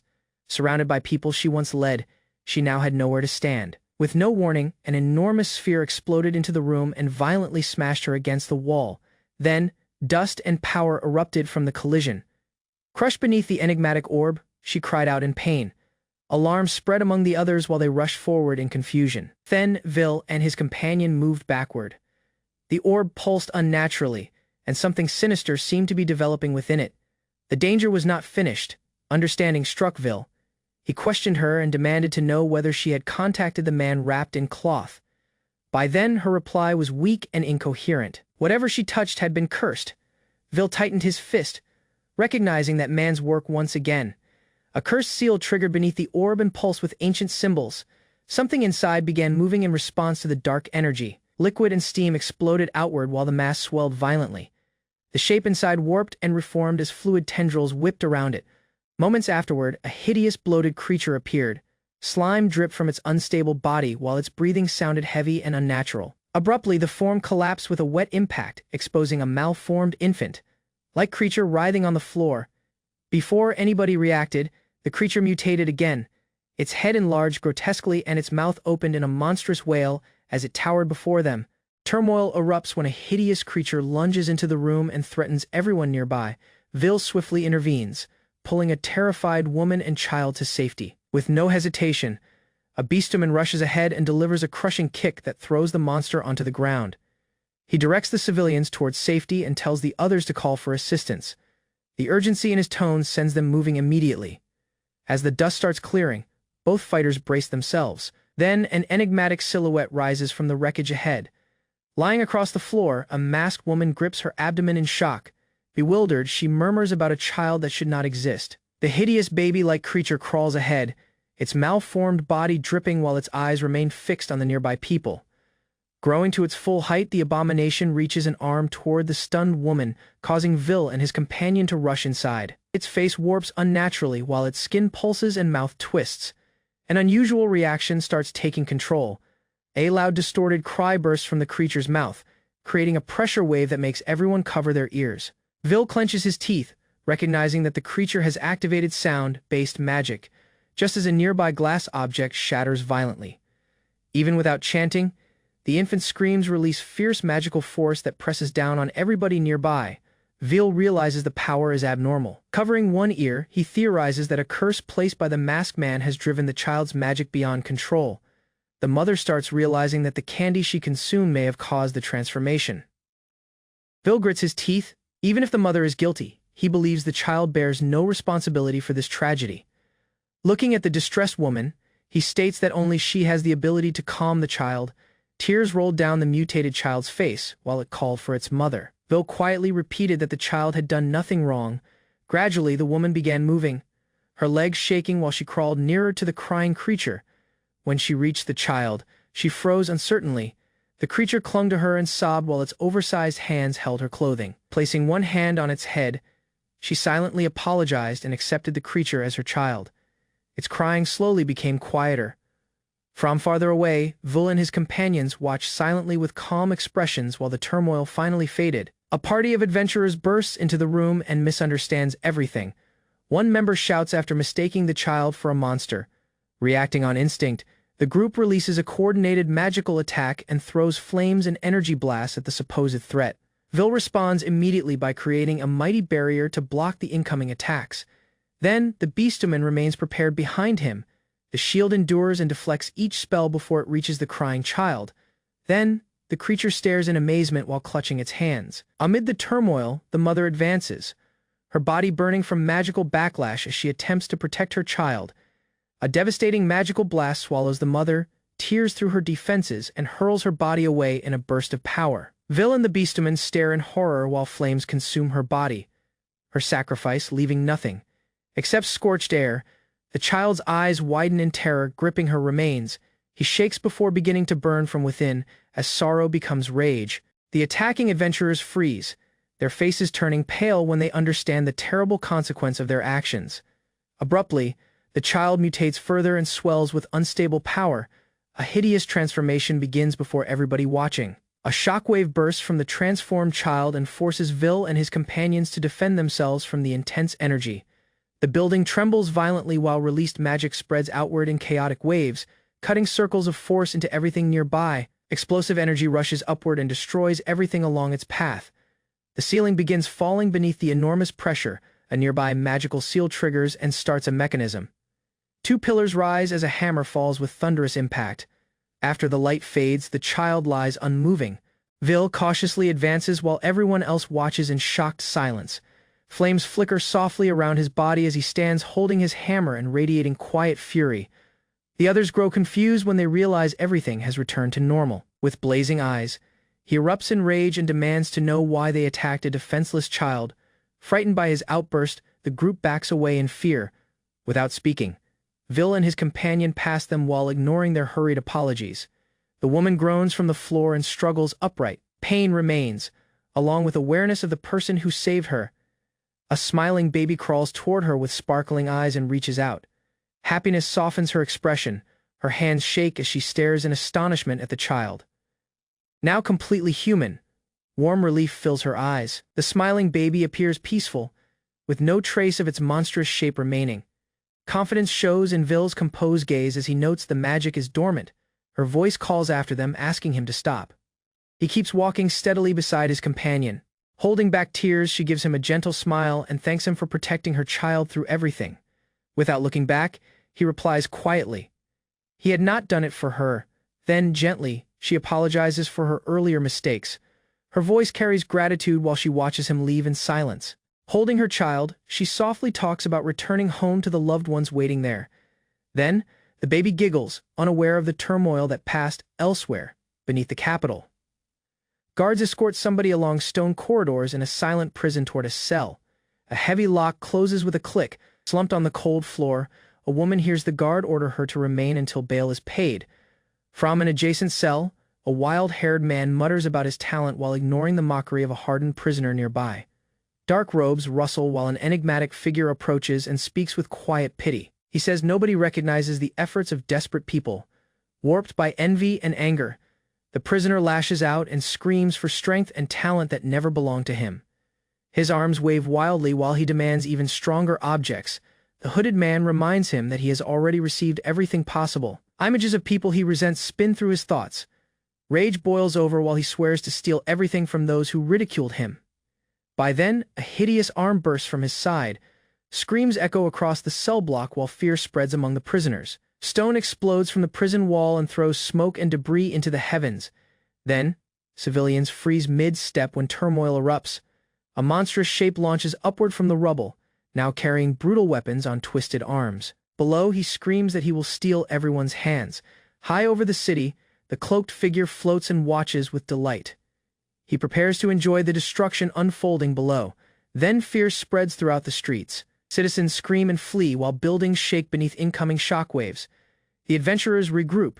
One recognizes the attacker as an unstable fraud they once dismissed.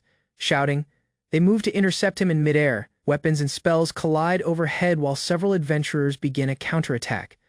Then, surprise crosses the enemy's face as they break formation. He retaliates brutally. The attackers are thrown down one after another. Cries erupt as skills disappear and arms become limp and useless. Floating overhead, he laughs wildly. His victim's arms hang bound to grotesque clouds, stolen and absorbed into him. A new person drops into the fight from above. Her blade shines while momentum whips her cloak ahead. Steel slices cleanly across the corrupted mass. Her presence cuts into the madness like freezing wind. Confusion appears on his face. One monstrous arm abruptly falls to the earth, completely severed and motionless. Narrowing her eyes, the woman advances with determination. As an S-ranked guildmaster, she has a duty to defend the city. Something pierces her shoulder. She looks downward in shock while blood starts flowing. In a moment, the enemy's tainted mask grabs her arm. Her resistance weakens as the grip overwhelms her. Grinning cruelly, he claims her strength for himself. Her stolen arm warps into another weapon beneath his expanding monstrosity. A quiet town rests deep among the mountains, unaware that tragedy is unfolding in nearby ruins. Among broken stone and rubble, a faint cry rises. Nearby, a woman discovers a child trapped under fallen rocks. Desperately, she reaches out her hand as her urgency grows every second. Without any warning, a monstrous figure appears, its warped body looming above them, covered with hideous growths. It advances with disturbing confidence. The woman lifts her blade defensively and places herself between the child and the creature. The beast mocks her, unaffected by the resistance. In a brutal display of strength, it strikes the earth and releases a huge impact that shatters both ground and air. The monster stared in bewilderment at the enormous crater it had made. Its victorious smile faded when it sensed something was wrong. Unusual energy swirled through the air while a solitary figure walked from the smoke. The blacksmith had arrived, calm but commanding. Kneeling beside the rescued child, he reassured her. Her injuries were healed and safety was finally close. The monster howled in fury, its face twisted by hatred. It screamed the blacksmith's name and released its rage. Quietly studying the devastation, the man confirmed reality. The creature had caused everything here. Then he would show no mercy. Surrounded by burned earth, the monster delighted in the destruction and called the scene its greatest creation. Its smile widened while it mocked Phil. No longer seeing him as a helpless younger brother, but as insignificant prey, Phil quietly triggered his enchanted gauntlet, Golden Hand, ready to fulfill his duty by stopping the threat and forcing the monster to atone. Channeling divine force through his weapon, he charged and deflected the huge spiked arm thrown at him with unwavering resolve. Rapidly closing the gap, Vil held his hammer tightly and aimed straight at the corrupted heart of his former relative. Vil jumped ahead with force, yet the creature's spiked tail lunged first and struck him, sending him crashing down in midair. After landing hard, he quickly regained his stance, his determination, burning even stronger despite the hit he had taken. Looking downward, he spotted an odd mark burning into his hand, a circular injury pulsing ominously with dark power. Across the battlefield, the monster laughed with distorted joy, its body twitching while absorbing energy from the cursed emblem in its flesh. Understanding came suddenly as Vil recognized the curse. It was stolen skill enhancement, a dark spell fueled by other people's power. The creature laughed triumphantly while a shining mark spread over its chest. It claimed the legendary Golden Hand as its own after stealing it from Vil. Kneeling, Silently, Vil murmured Sechen's name and realized the cursed object had taken root inside his opponent. He stared forward and accepted the truth. The monster had become host to a wrathful spirit tied to a cursed artifact and fed by hatred and ambition. With no hesitation, the beast lunged ahead. The earth exploded beneath its impact and forced Vil backward with immense strength. By then, taunting laughter filled the battlefield. Then, the creature demanded why Vil, supposedly proud of his golden arm, refused to fight back. As Vil remained kneeling, the monster taunted him and pretended to understand what strength Vil truly intended to release. In reply, Vil triggered his concealed arsenal. Then, huge metallic structures rose from the ground, mystical boxes containing forgotten relics.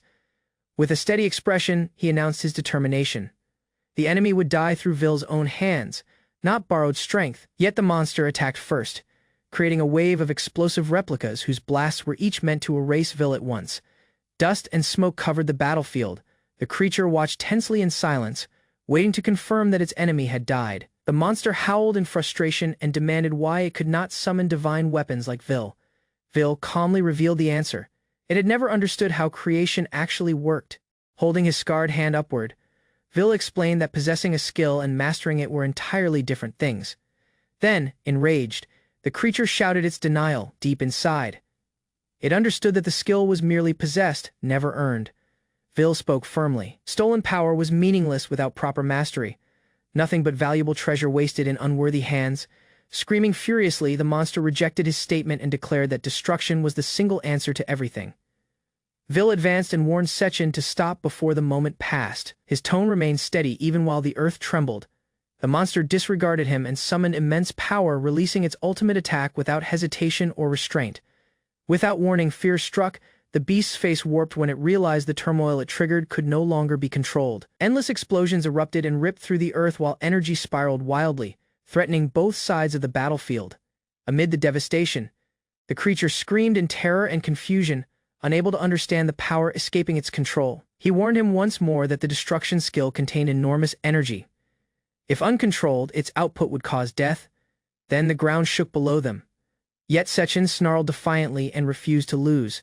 Even if death followed, he would never submit to Vil. Driven by hatred, the monster launched a desperate assault and released a violent energy beam designed to destroy everything ahead. He braced himself for impact, but his face changed when several forces intercepted the attack from overhead. Reinforcements appeared as warriors descended through the debris, surrounding Vil with timely strength and imposing presence. Startled, Vil faced the newcomers. He did not recognize the powerful presence that had suddenly intervened. 3 formidable women stood before him while an enormous dragon loomed behind them. Their appearance shifted the battle. One woman hurried to Vil in tears, overwhelmed by relief. She gently scolded him while he calmed her with a smile. Then, with steady eyes, the wolf-eared warriors said they owed their lives to Vil. Now they had the chance to repay him. Vil bowed gratefully and asked them to give him some time. Then, the real confrontation was about to start. The 3 fighters pledged themselves to Vil without delay, swearing to defend him even if their own lives were lost. With a battle shout, they rushed ahead. Vil remained behind and trusted them with the front line while the monster towered beyond. Then, magic and steel collided with darkness. Explosions illuminated the battlefield while the 3 women began their coordinated attack. Together they released mighty elemental attacks, ice rising like mountains, blades flying precisely, and whips crackling with thunderous power. In flawless formation, the women attacked together. Beneath the constellations, their synchronized strikes sliced through the turmoil. Even after losing gold in hand, one thing remained dependable. His grandfather's hammer, handed down with a clear purpose. As a boy, he counted the abilities he had gained: enhancement, reforging, full restoration, destruction, and infinite replication. Yet those powers were never truly his. By then, they belonged to others, fragments from generations connected to the artifact's lineage. Memories of simpler times in the forge returned. His grandfather possessed reforging, an ability mastered with patience and determination. A steady hand on his head reminded him that his personal skill was different, rare, nameless, and still developing. He recalled his grandfather's words: his real skill would awaken. Once his mastery reached its highest point, that time had arrived. With his hammer ready, he invoked the reforging art. Energy flowed through his body as strength answered his will. Even without the legendary hand, his right arm retained experience from countless creations. Knowledge embedded in every movement guided him. Then, Years of inherited techniques moved through him. His command of reforging, once his grandfather's skill, now ignited completely. From emptiness, a divine weapon started forming, an artifact created not through inheritance, but from his personally forged destiny. From the rubble, Vale's injured arm emerges again, pierced through the center and glowing with energy. Although several abilities have been stolen, Vale stays composed. He approaches his dragon companion and asks for one scale for a reason only he knows. With concentrated determination, Vale holds his weapon firmly. His natural crafting ability remains untouched, a power nobody can steal from him. 3 fighters stand prepared. Before them stretches a battlefield covered with corpses and tension that has not yet broken. A monstrous figure taunts them and claims borrowed power is worthless. The foe underestimates what Vale can genuinely create on his own. Just as the 3 prepare to attack, hideous tentacles whip from the earth and catch them by surprise. 2 women are struck and turmoil erupts. The monster howls, while the sacred sword's power abruptly weakens. Shock covers its face as energy explodes violently around it. By then, Vale directs raw power through his cracked arm, holding a shining scale. He feels strength rising within. This time he is ready to make something new. Memories of every life he touched flash through his mind. Each face and every smile had been shaped through his right hand. 2 dragons descend after being summoned through his craft. Their explosive charge changes the battle's direction once more. With no hesitation, the fox-eared warrior advances, fiercely determined to protect Vale while the others regroup behind her. Their eyes widen with terror when a gigantic dragon appears and overwhelms the battlefield with its presence. Their desperate calls for Vale grow louder. Standing above his holy forge, Vale lifts his arm. A divine command echoes, calling for a weapon worthy of heaven. By then, a brutal counterattack throws the defenders aside. The relentless enemy announces his desire to take everything. Vale drops from the sky in divine fury. With one blinding blow, he drives an enormous hammer into the earth and shatters the battlefield. A luminous blade erupts from the divine forge into the heavens, the holy sword of light crafted by Vale himself. Then, he watches it with quiet pride. The hideous enemy recoils in shock. Merely seeing the holy sword creates panic and shakes his confidence. Vale lifts the sword overhead while lightning curls around him. Power flows through the weapon and illuminates the battlefield. The enemy howls in denial, insisting that a human cannot craft a sacred relic. Yet Vale remains steady, blade in hand, defying what seemed impossible. Then, his companions gather beside him.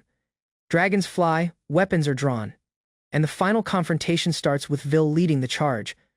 Relief spreads when the girls confirm their injuries have healed. Vale's miraculous power even restored what they had previously lost. Holding the holy sword, Vale releases its divine ability, a power that cancels every form of destruction and reverses the enemy's chaos. Yet the monstrous foe responds in panic, unleashing a devastating assault that threatens to consume everything ahead. Then, jumping into the heavens, Vale gathers light around his blade. His gaze stays steady while he prepares the last blow and channels sacred energy. With one enormous strike, he slices through the darkness and severs the enemy's power using overwhelming strength. A gigantic explosion of energy fills the sky when Vale's last strike hits the enemy's core and scatters darkness everywhere. The earth shakes while sacred light rains downward, piercing the turmoil and cleansing everything corrupted by the enemy's power. Swallowed by luminous force, the corrupted figure completely disintegrates, unable to withstand the purifying judgment released by Vale. Floating above the peaceful capital, Vale gazes at the restored city below. His hand tightens around the hilt while the divine mark still shines. Far beneath him, people begin understanding what occurred. Limbs heal and lives return, a miracle created by a blacksmith's will. Crowds assemble beside the fallen beast, puzzled by the calm. Following the storm, their eyes search the silence for answers after Vale's strike. Among them, AIs recognizes the ability Vale used. The spoken name sends ripples through the air, a technique believed lost long ago. She explains that Lawrence, a famous hero who protected the world from divine evil, once wielded the same technique. Then, still floating, Vale's blade glows softly. The 8th holy sword he crafted can restore everything, a feat no mortal should accomplish.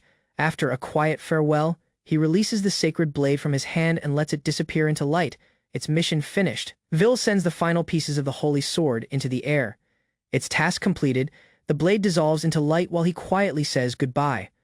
When someone asks whether the sword broke, Vale reassures them that it only returned to sleep. Its power was too immense to remain forever in the world. When tension rises once more, one of Vale's companions advances and reminds the others about his mercy. A humble blacksmith finally speaks, admitting that he had once misunderstood Ville's brilliance.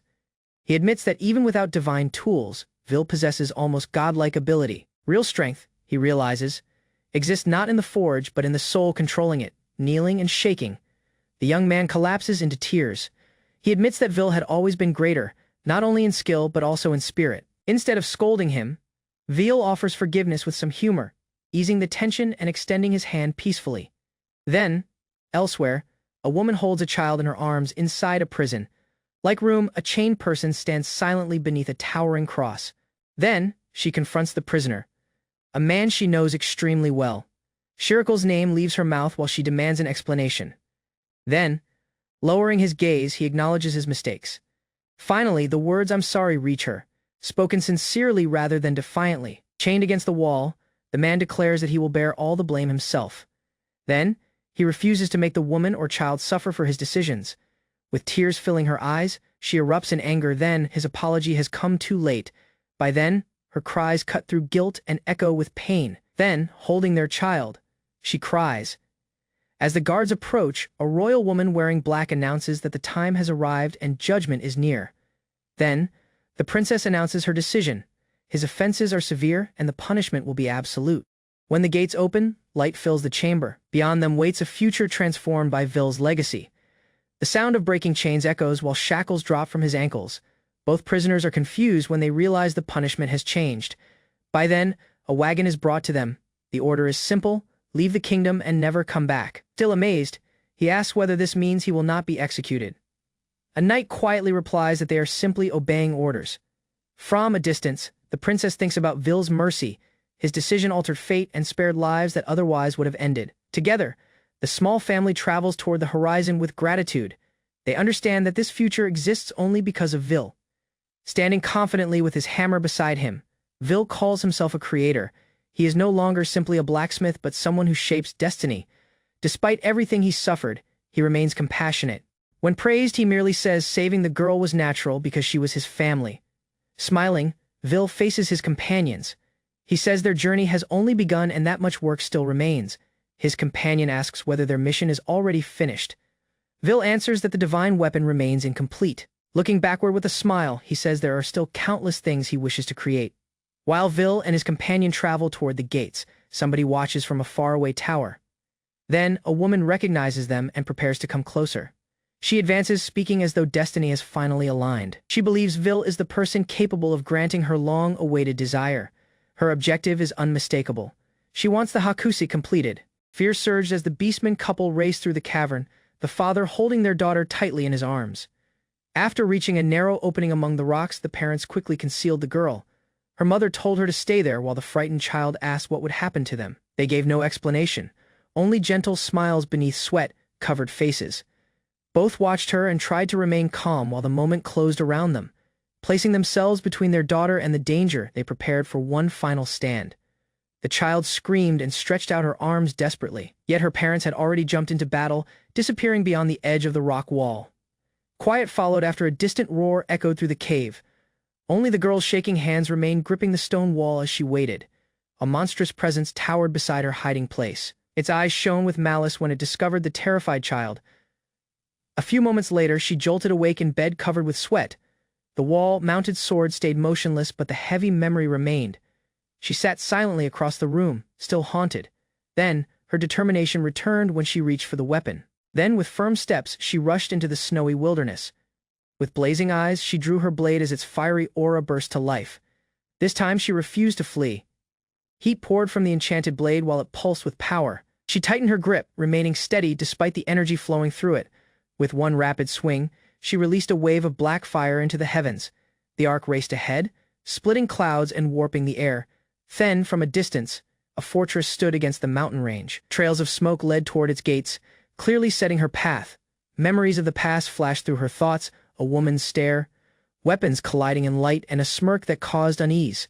A majestic figure came down surrounded by wings of divine flame. Then, the warrior's aura brought both wonder and challenge. Her next trial had arrived. A cheerful winged girl descended from above, her presence gentle but commanding. Facing one another, the two girls exchanged words. One held her weapon with concentration, while the other described the sword's concealed ability to absorb darkness itself. Another figure moved forward and demonstrated a shadowy technique with immense force. Uncertainty remained in her thoughts. She admitted that she lacked strength and promised to become stronger while gripping her sword's hilt.